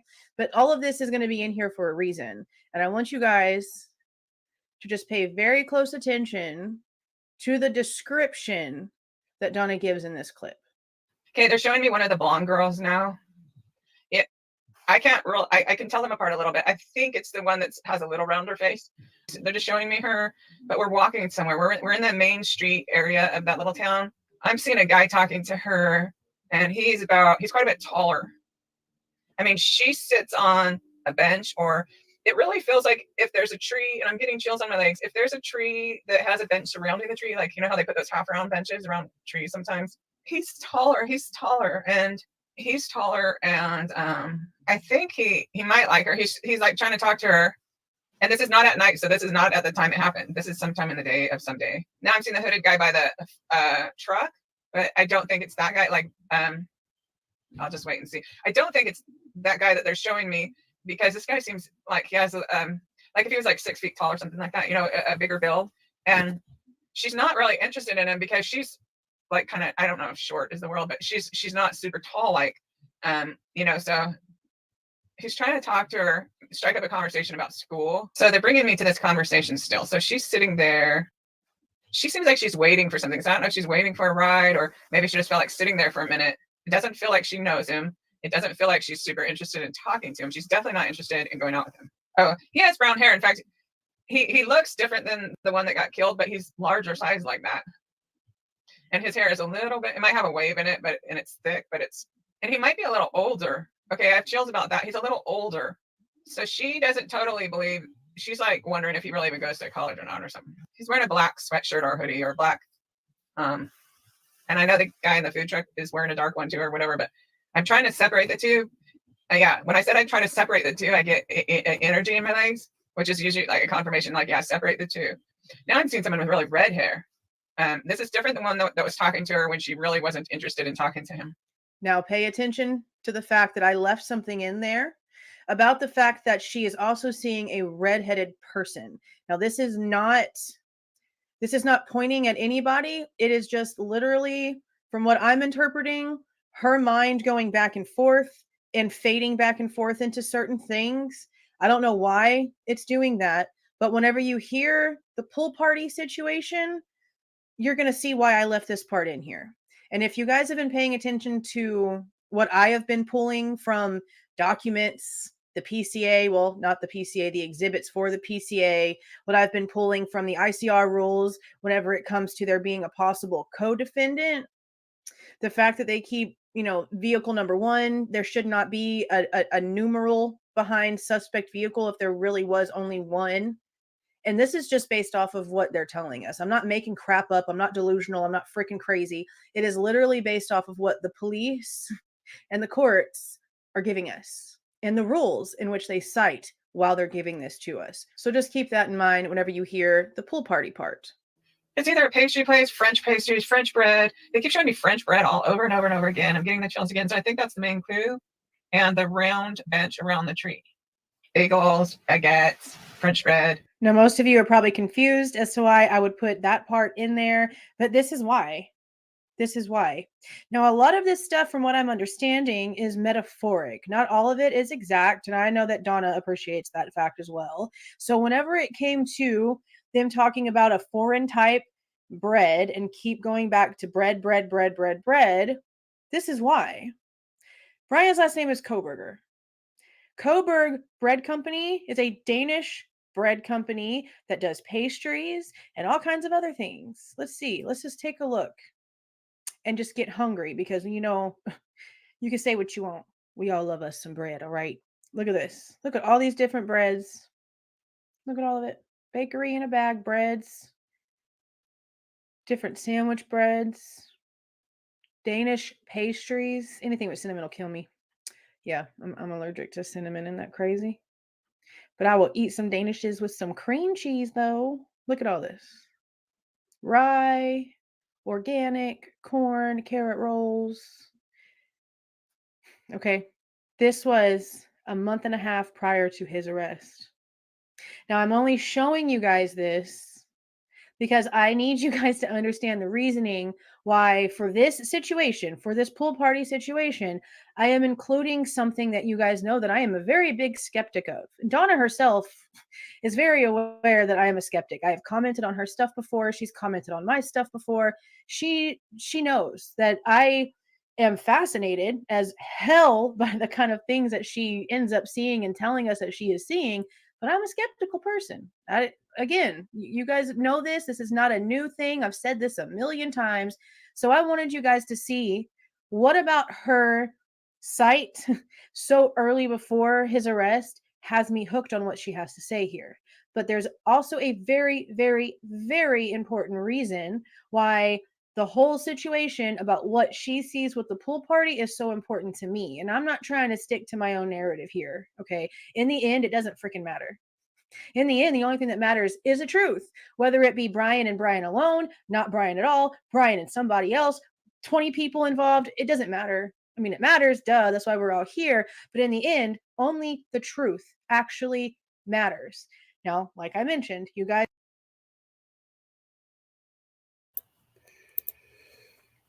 Okay, what do you guys think of? Okay, let's just say it's Brian. Let's just say it's Brian. We got to look at that, right? Let's just say it's Brian. That suspect vehicle number 1 doesn't make sense, and we all know it hasn't made sense from the day from the day they said it. Do you think there is? Do you think there is a second defendant? I ran a show on this. I really don't know what I think, Tommy. This whole case has been awkward from the very get-go. Right. Yeah. I've been hearing that there's links now to Brent Kopak again. I don't know if it's true or not. All right. Yeah, I've seen that. Mhm. What do you think, Robert?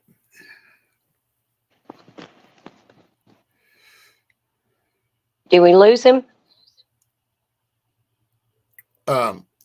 No, like, do you think there could be a second defendant? Let's just say that Brian is guilty. Well, you know what? Let's just say, is there more than one person involved? That should be the question, because we don't believe that Brian's guilty at all. So is there more than one person involved in this killing? I mean, could one person do it? Let's just ask that. Could one person I don't think so. do this? There's one for that. I just don't think Robert? so. I think it was a lot more people. Right.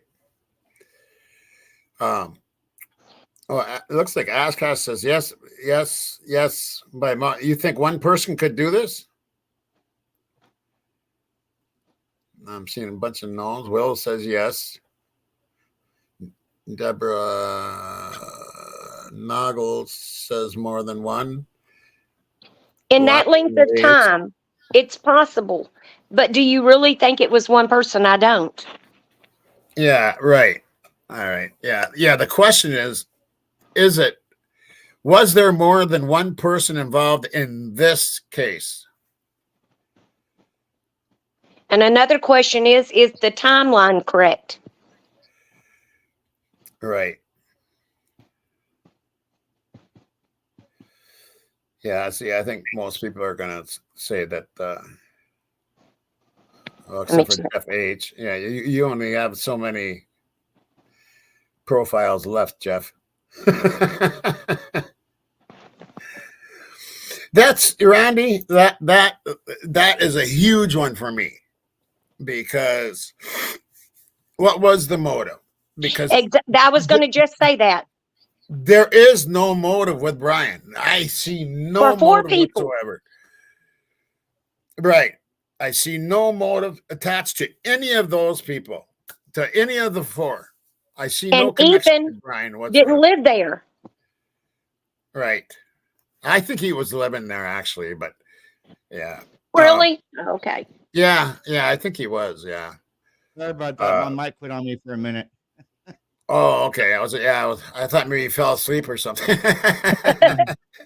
I think Steve G is kind of sus in this, because I mean, he clearly knows something that he's not wanting the prosecution to know, because I went over a video the other night and I was looking, it was a Banfield video, and it was an Ashley Banfield video, and it was Steve G. He was talking, and you could clearly, if you blink, you miss it. He was saying stuff in the Banfield video, like towards the end. Yeah, he said the stuff he said that he's been vocal. People have reached out to him, and there is still data being collected on other levels to open up other investigators that will be brought forth in the trial next year. They're still collecting data on other levels of other people. But think about this. So Brian supposedly done all the turns. He was in front of the house, behind the house, watching the lights go out. He saw all the vehicles. One person's going to go up in that house, not knowing how many people were in there. That's where I'm confused because it wasn't long before that when they're saying he went through there, the lights was on. So there was a big possibility more than one person was still awake. Yeah. That And then just you have the frat, you know, I mean, they had, yes. You look at any of those characters and they every one of them had more motive than Brian had. Yes. And Yeah, I just agree. never heard of you know, a quadruple unaliving that there was no motive for it. You know, and right. You're talking like serial unaliver, you know, and that they have not proven with Brian whatsoever. And he doesn't even act like one, like in court, you know, he doesn't act like a Bundy or a, you know, or any of them. To me, he acts. He's very quiet. Yes. Right. But very confident in a lot of ways too. Yes. He has confidence about him. Yeah, he doesn't act like he's guilty at all. So, yeah, I'm gonna probably look for something else for now, and maybe we'll go into like a little intermission or something because I lost a couple of pages here. So I'll just run some sweet music. I'll take us out of the stage, and I'll bring us back up in a minute here or so. Okay. Okay. Yep.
Okay, yeah, I found something here. This just came out like 7 minutes ago, so I hate doing that. Yeah, and it's a good channel. It's at the 1111 True Crime or whatever. Is that what it's called? Yeah, 1111 True Crime, and it's that's a good channel. So let me present this. Okay.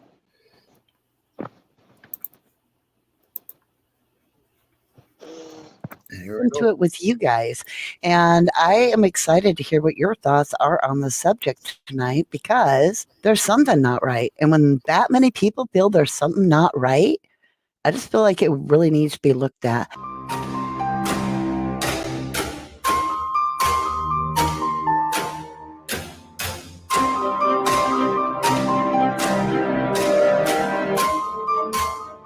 Hi, Big Mikey. I will say it was school newspaper bound and gagged, and then they were made to take it down.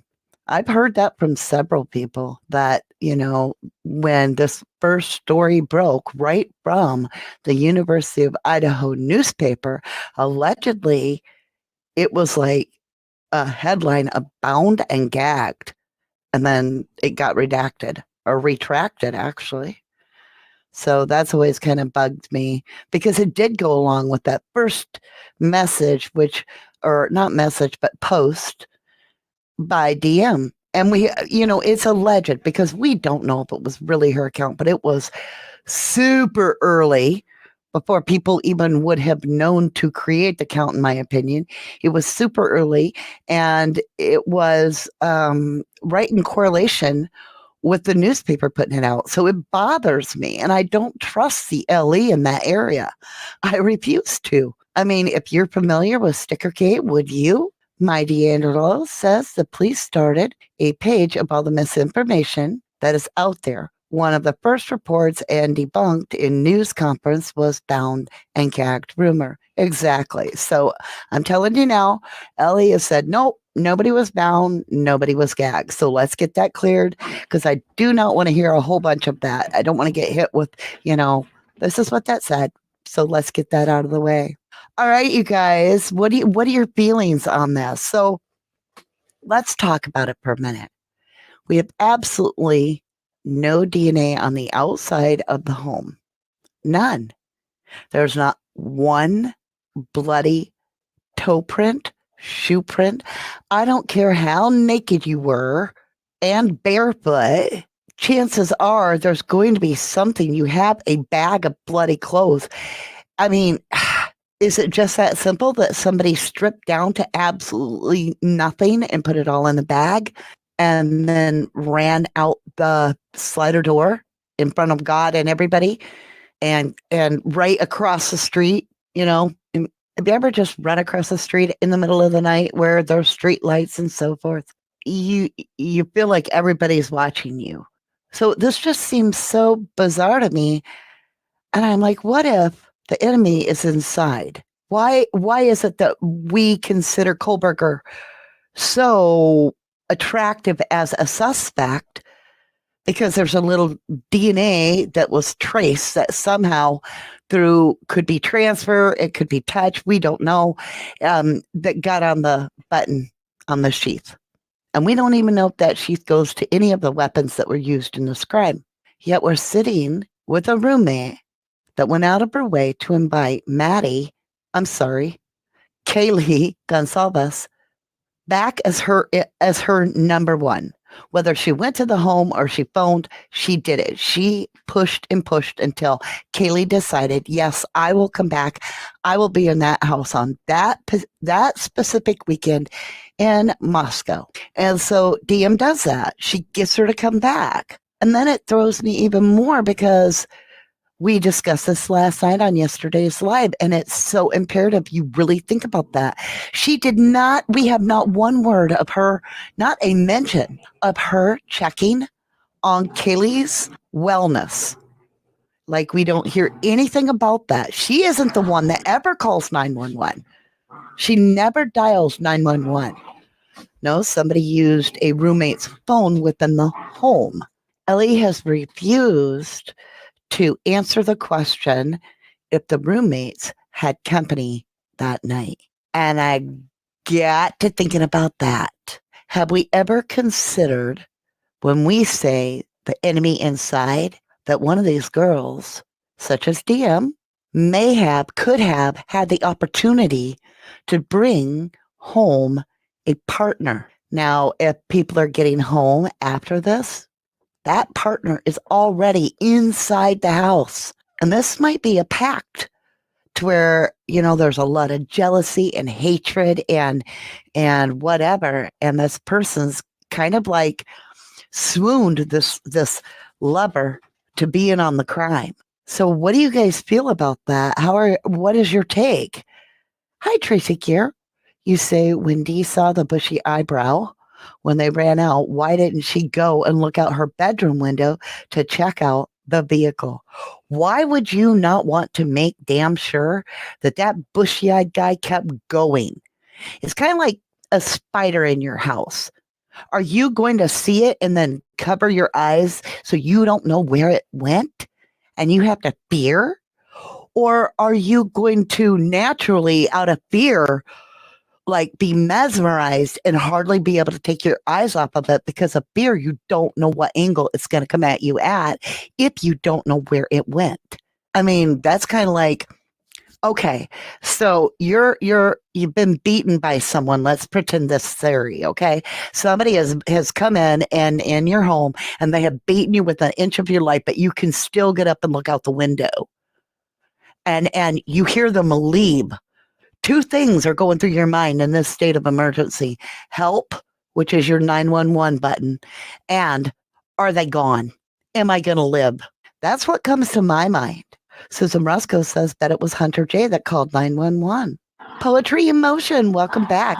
KG came back to show off her new vehicle, I heard. That's true. Susan Rusco says, well, wasn't it said that BF saw a naked man? It's also been said that Bethany did not make it home until 8 o'clock in the morning. So I got to thinking this out. So, as always, pure, absolute spaghetti throwing speculation to see if it sticks to the wall kind of theory. And that's why I was like, I got to figure this out on this theory and just walk this path for a minute and feel it out, because when we can feel things start clicking in place, I will have some relief. Won't you sleep better if stuff starts making sense? That's how I feel anyway. Sarah McCauley says, spot on. I'd watch where the spider went like a hawk. Here's kind of the scenario. Now, I haven't played it all out. I'm walking it with you like a cold look at this. I think all four of them were absolute targets. Otherwise, if you're committing a murder, the only way Ethan and Santa would have been taken out is if they would have come out of their rooms, I believe, in my humble opinion, and they would have been found dead on the way out the door where they got in the path of the killer, because they would have come running out. But the fact that they're both allegedly in their bedroom means somebody had to go in that room. Now, you could say, okay, maybe Xana came out, saw him, and ran back in her room. And that may be. But that's still, in a sense, they're now became targets, which I know. I'm going nowhere with that. All right, let's go. This is the jealous white female theory that happens to be allegedly a single white female theory that lives in the home. And she's planned this out to where she wants to commit a atrocity, okay? Whatever the motive is, it has to do with jealousy. You can base it however you want in your theory. And so she convinces all the people to be in the house and so forth. And I believe that she only has one male with her. I believe the other female is sidetracked elsewhere. And I believe she is purposely lured away because I believe that this person has a liking and cares for this other roommate. So I think it's two separate timelines. I believe the person has a taser. I truly do. And I believe what really happened was one person, single white female, would taser the male because this keeps him locked up, unable to respond. And I think then the male would take out the female because that's like the safest route I could come up with in this scenario. And now the male takes out the other female to please his woman. The main target, okay, isn't home yet. And so we're going to shut and lock this door. Unfortunately, I believe that one of the victims behind that first set of homicides was not completely at demise. And I believe that was the female. And I think she made it to the door and collapsed. And I think this is where DM got, I'm here to help you, if she even said that at all. But I think this is her man saying, I'm here to help you. I got your back, girl. At this point, the shower is right there. You don't got to truck blood nowhere. You just jump in the shower, get rid of everything, make sure you tidy up a little bit there, and then you go lay in wait. And then the other two victims would arrive. Maybe they lose a dog, whatever. You got to get them up there before they find anything out. Now, remember, the door is locked. There's no way in there. You don't have to worry about that, but you could say they're not home yet. Yeah, they didn't get home yet. Whatever. So these two roommates are going to go upstairs and get ready for bed. And this is when I believe the second half of the crime takes place. It was that simple. I think that explains the tracking of the footprint in front of Dylan's room. I think they forgot and almost went in her room for something, and she stopped short. And she was like, shit, I'll say I saw someone. So at that point, you don't want to be the one to find the bodies, because that could look extremely incriminating. So you also would like to obscure the time of death. So you're going to open up the back slider, and you're going to open up the front door and air it out. Make sure that the blood smell gets out. You're going to keep the doors locked on both rooms so that you don't have to smell it and so forth. It's also going to slow everybody down. And now you wait, because eventually that roommate is coming home that's been sidetracked. 8 o'clock comes in. Finally, she comes in. We've never heard who was in that house. The killer may have been with DM from the very first second and been there when Bethany got home. Then you get this story about almost passing out, freaking out, carrying on. This could be Bethany totally, truly responding to this mess, hyperventilating, passing out. Okay. And this is DM now has a role model, an actress, to be like, oh yeah, that's what I would do. Okay, because I don't want to think this out, how I'm going to respond.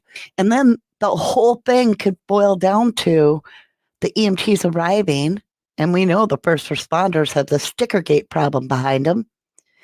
And I won't say behind them, because at that time they were still in the middle of saying they had no video. There was no video of them interrogating that kid alone. That didn't happen. They were in that mode. But later, yes, there was a video. So these two guys allegedly lied their ass off about evidence. But now they're the two showing up. And now we got Hunter J, allegedly. We got Hunter Chapin. We got Maisie Chapin. We have DM. Maybe, possibly, how many others? Because it was all over town by 8:30 in the morning. People were like, oh, somebody OD'd. Oh, somebody got shot. Oh, no, it was stabbings. And by 9:30, they knew what happened. And so I'm asking you guys, here's how easy it goes. All they got to do is now play their cards right, because we've been looking for the killer that would have the connection to the college. Don't forget, allegedly, DM's mom works for that college. Don't forget that college is going to protect their own students at all absolute cost, including burying a building before trial if that's what it takes. I can't let go of the fact that there is so much of the evidence that actually would stick up for this scenario. Being the main one is the lack of evidence anywhere else. There's no evidence whatsoever of a murder outside of this home, including the suspect Kohlberger, not in his car, his office, his apartment, or his parents' home. Nowhere. There is zero connection to him and the victims. The percentage is so high when it comes to who the killer really is most of the time. It's somebody so close to the victim. It's generally a significant other or somebody that is a lover or somebody that you live with. We would have something, you guys. Why would there not be? How is there nothing on the outside of this building?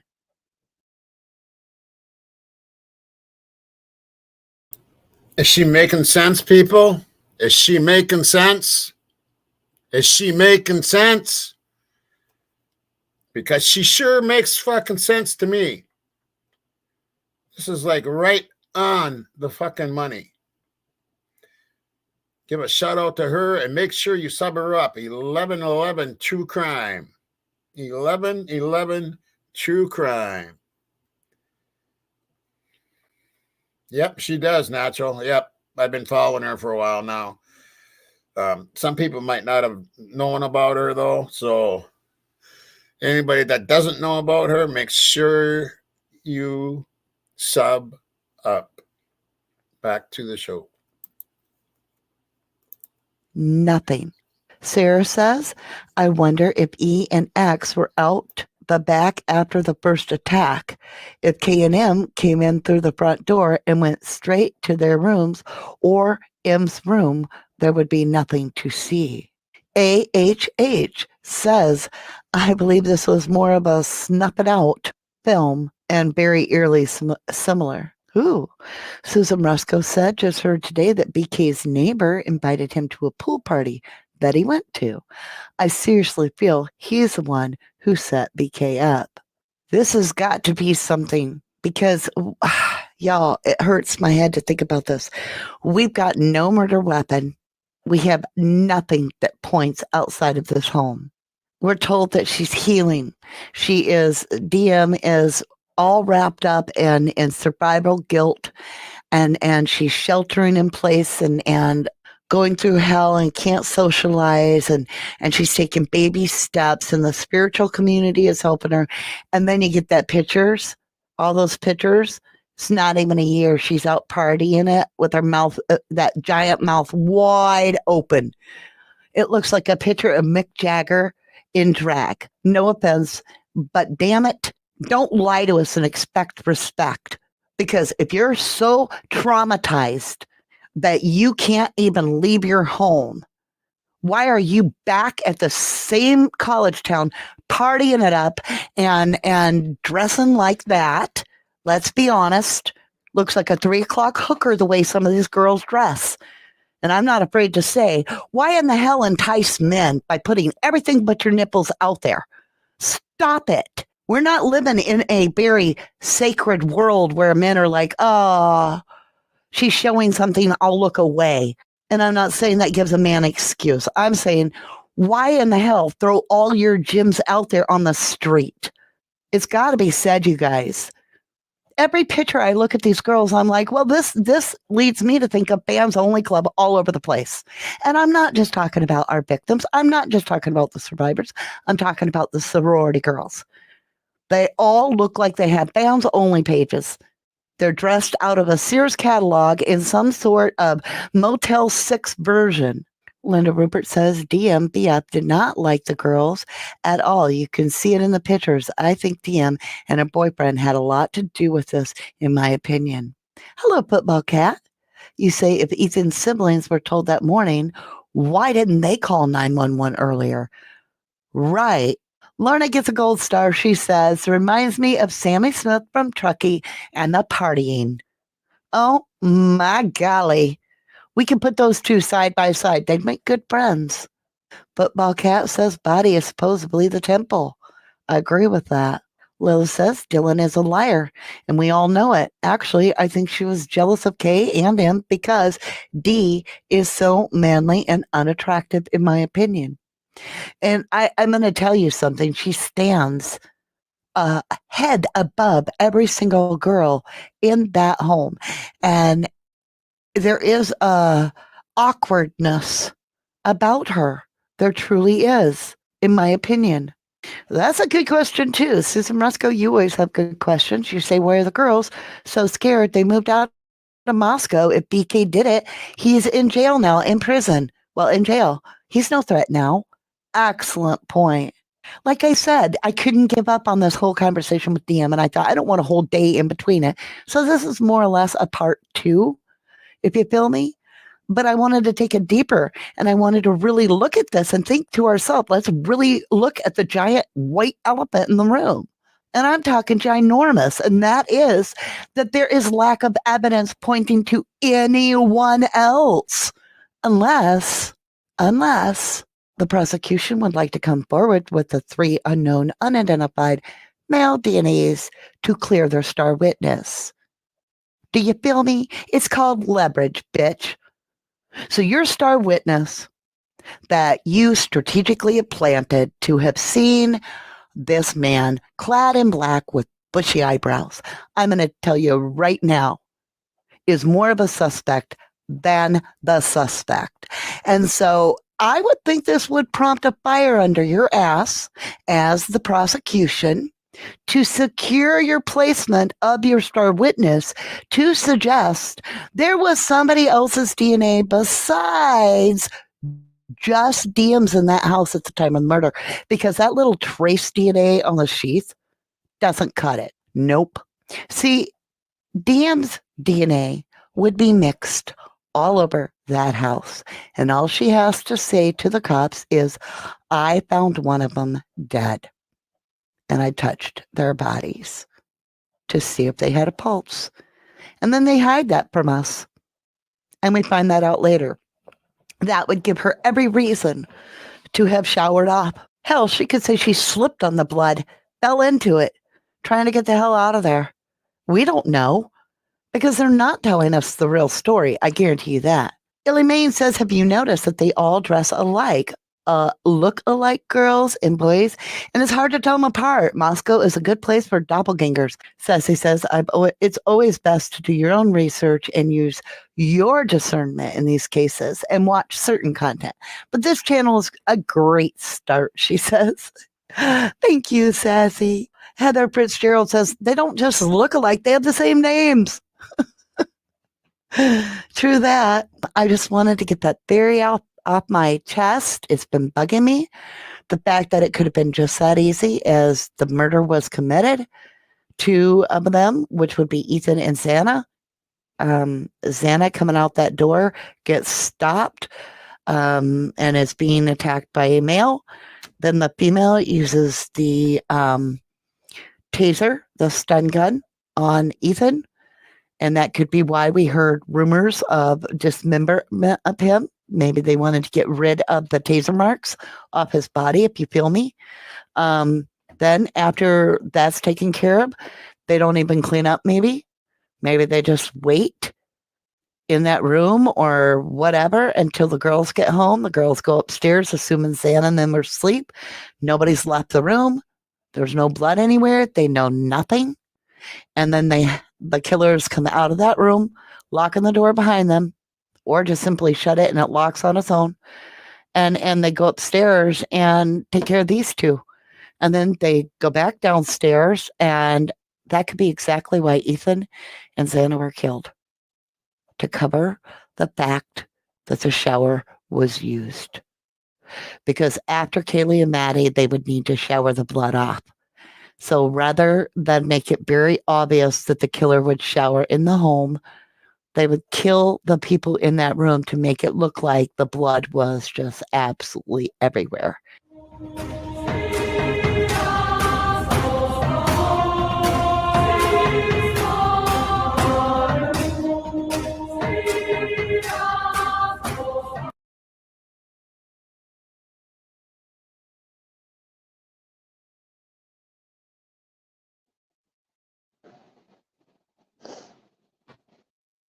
Yeah, she's quite good. Yeah, she's amazing. I like her style. What about you, Robert? Yeah, that was a really good video, Tommy. Yeah. Right. Yeah. Are you subbed to her, Robert? Yes, I did. All right, cool. Yeah, she's a good one. And I agree with her. That very well could be what happened. Yeah. The shower. And it makes a lot of sense. It makes a lot of fucking sense. Yeah. Yeah, it does make a lot of sense because since they only found like what one latent shoe print in the entire freaking house. Right. And the shoe print And- was and, by Dylan's door. And a fight the only way thing they is fought. You're right. Well, I still think that they were taken out at Linda Lane, Zana and Ethan. And then I heard that his calves were, have you heard that? Or his calves were cut? Yeah, hamstrings. The hamstrings were cut. Right. Yeah, I did hear which that in the means- very beginning. Right, which means that they did not want him to run. I Yeah. can't imagine that happening in the house. I can imagine that happening at Linda Lane because there's a lot of places you could run. Yeah. You see what I'm saying? Yeah. And the fact that to cut the hamstrings, they said it was cut all the way down. There would have been a lot of blood. Right. And another thing is then they really coordinated because Yes. if it happened at Linda Lane, and then everything is true that we thought that they hauled the bodies over back to the house and staged Zana and Ethan. That's, I don't know, but it could have happened the other way. It could have been just a fight club going on there. Yeah. And we were wrong on that. You know what I'm saying? It could be. It's all a theory because there's so much that we don't know. Right. Well, that's, yeah, there is. It's just coincidental that there was that big fight and all those people out at the same time this murder was supposed to be taking place and nobody heard anything. That little That camera is odd. outside, they didn't hear hardly anything. But they said Xana's fingers were almost severed. Yeah. Yeah. She fought. Yeah. She definitely fought. No matter where it was. You know. And the thing No matter in where the it groups, they always say, "Oh well, just because she fought, she was in what is it? In the motion to fight, she wasn't going to scream or nothing.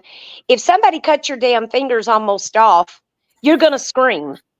Oh yeah, you'll be screaming. Yeah. Yeah, of course you will. Yeah. Or like she's in fight mode. She wasn't Well, thinking of screaming. I doubt it. And you know what? Either theory, either the Linda Lane or the house, that black SUV at 4:23 a.m.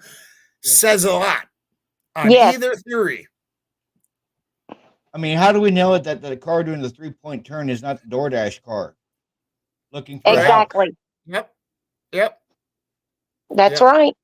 But that black SUV with the girl running from 1122 and jumping in head first into the back seat. Yep. A tall girl with long hair. Yep. Yep. It's And crazy. I can't wait for this production. I was hoping Pia was going to be here. I did send her a link and stuff, and I sent Bubbly. They're both really down, and so is Robert. I mean, and I don't open anything from TikTok. I don't like TikTok. So Pia was one of them that got her account hacked.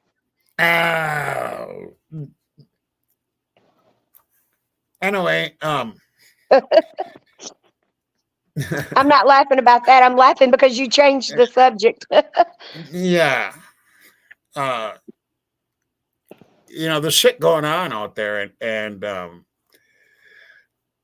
don't open any. I don't like TikTok videos. I don't like them. I hate them. They're those small, like the phone thing. I just don't like them. So anybody that sends me TikTok videos, I usually don't even open them emails. So I might have got spared on that one. Yeah. Yeah. That's crazy. I just Terry, you can call me tomorrow at about 3:00, but not after 4:00, because I'm gonna be watching somebody's channel. That's tomorrow, right? Oh no, shit! I got a doctor's appointment. Oh no, you know what? I might miss that, Karen. That's okay. You can pick it up I later. can always, I can pick it up later. But yeah.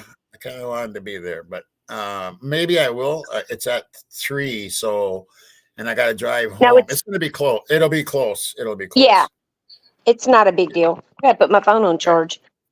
All right. Okay. Where are we at? 2:20. Yeah, I think that's probably going to do it. I really like that last video on that. Yeah, it was really good. Hey, Tommy, I left you something in back chat, Tommy. What's that?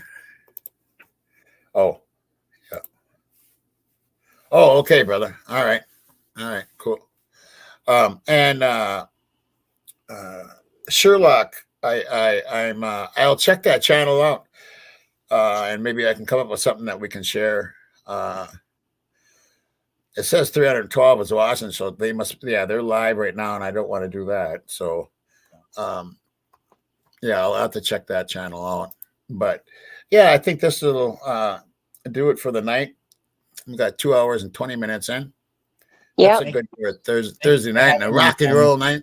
Yeah, and I'm really sorry, Robert, about that shit, man. That's crazy. Needs to end. And anybody that hears anything, please email me on that. Here's anything about someone spreading this fucking virus around. And it seems like they're attacking certain people. And that's what's got my attention. Yeah. So, is it all the ones that's covering Kohberger case? Well, not, I don't know who else has got him except for 2 people. 3 people. Okay. 3 people. So, that's crazy. And it's all in conjunction with, and I'm part of that group. So, yeah. So I'm very leery right now of everything. Yeah, I would be too. Just make sure, sometimes people that act like your friends might not be your friends. So right. Always watch out. Always be careful. Let me figure out what I'm going to do here before I do anything here. Oh, I got something new, I think, don't I? Oh, should I do that one? Okay.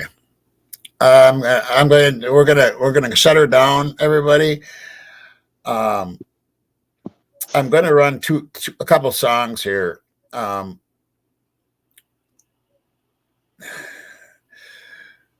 first one is from a friend of mine, and I just want to explain to you, and by the time this video is done, it will affect you very much.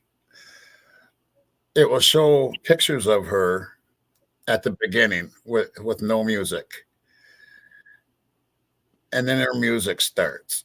When I knew her and we used to visit, when I'd be playing out at this one certain club, she'd come visit me. And she'd always be dancing. She's very mellow, but she has her own albums out. And but she was folk music, kind of like folk music. Then I don't know what happened. And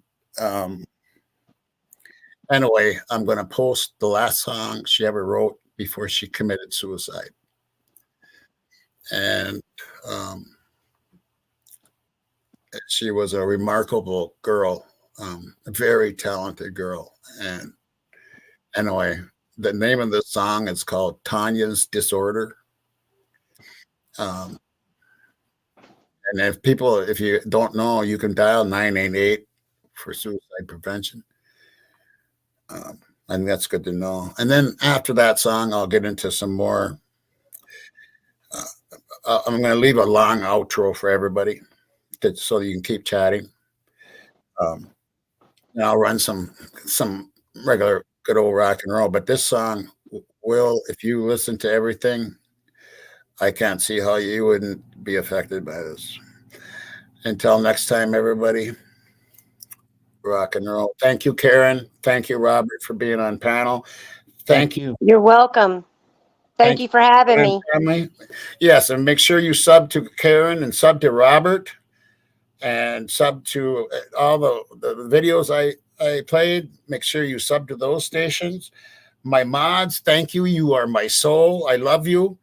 And we shall see you next time around. Until next time, rock and roll. Thanks.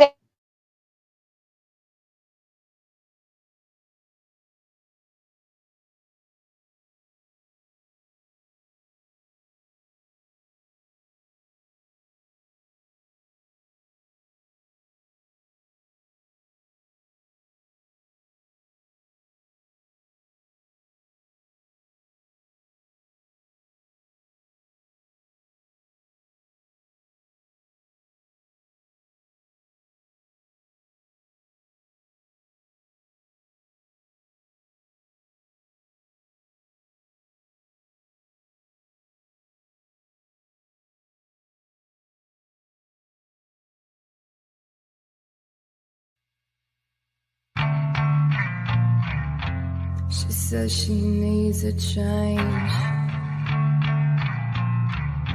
She bled out all her pain.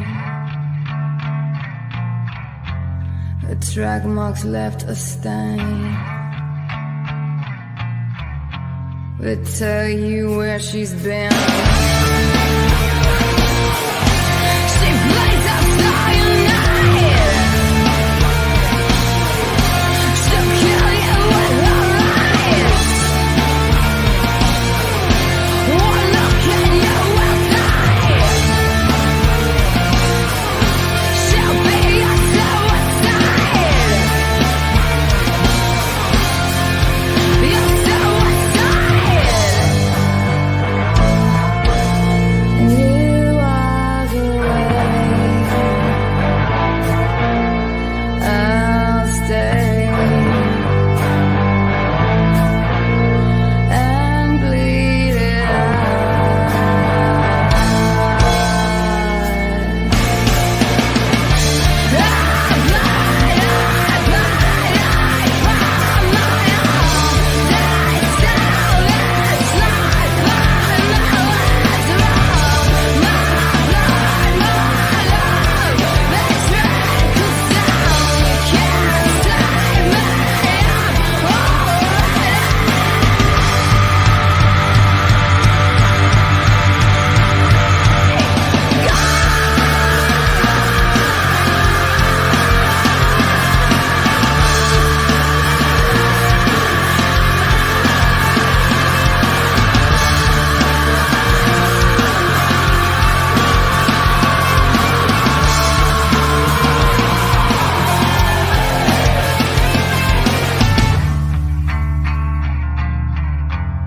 and I want it. You have it. She's got it. Hey, have it. Yeah, they want you. They really do. It's all a lie. They want what's in your thighs. They want what's in your thighs. And you walk away. I'll stay and bleed it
And I tape them up when I perform too. You'll see it's quite the fashion statement. So I got all these new kind of melodramatic, self-absorbed little folk songs to play for you. I'll tell you, real family stuff.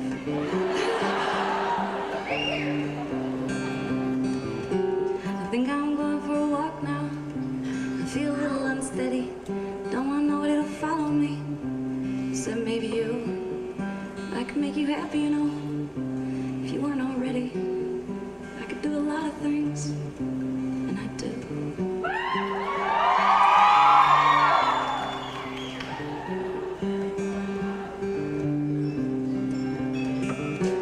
Tell you the truth, I prefer the worst of you. Too bad you had to have a better half. She's not really my type, but I think you two are forever. And I hate to say it, but you're perfect together, so fuck you. Untouchable face, fuck you. For existing in the first place, who am I? I should be dying for your touch, so who am I? But you can't even tell me that much. You see, you're all hopeless romantics like me.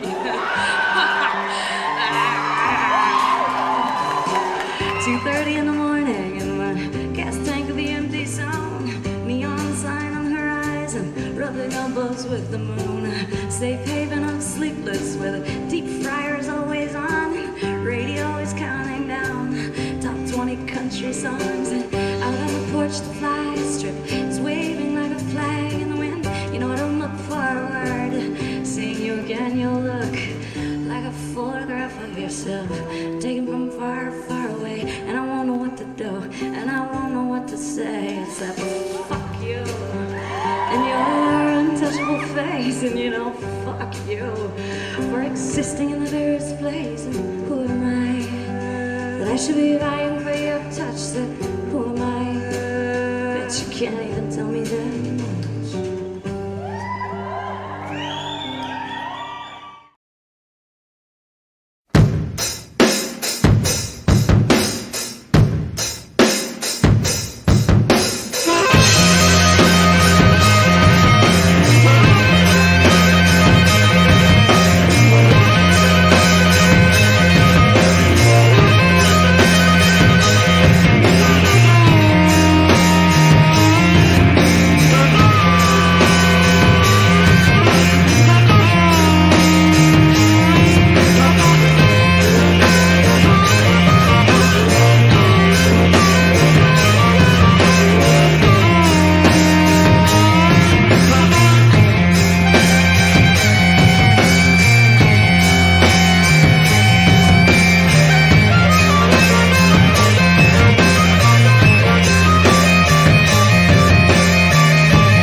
Shakes to make a mountain bed.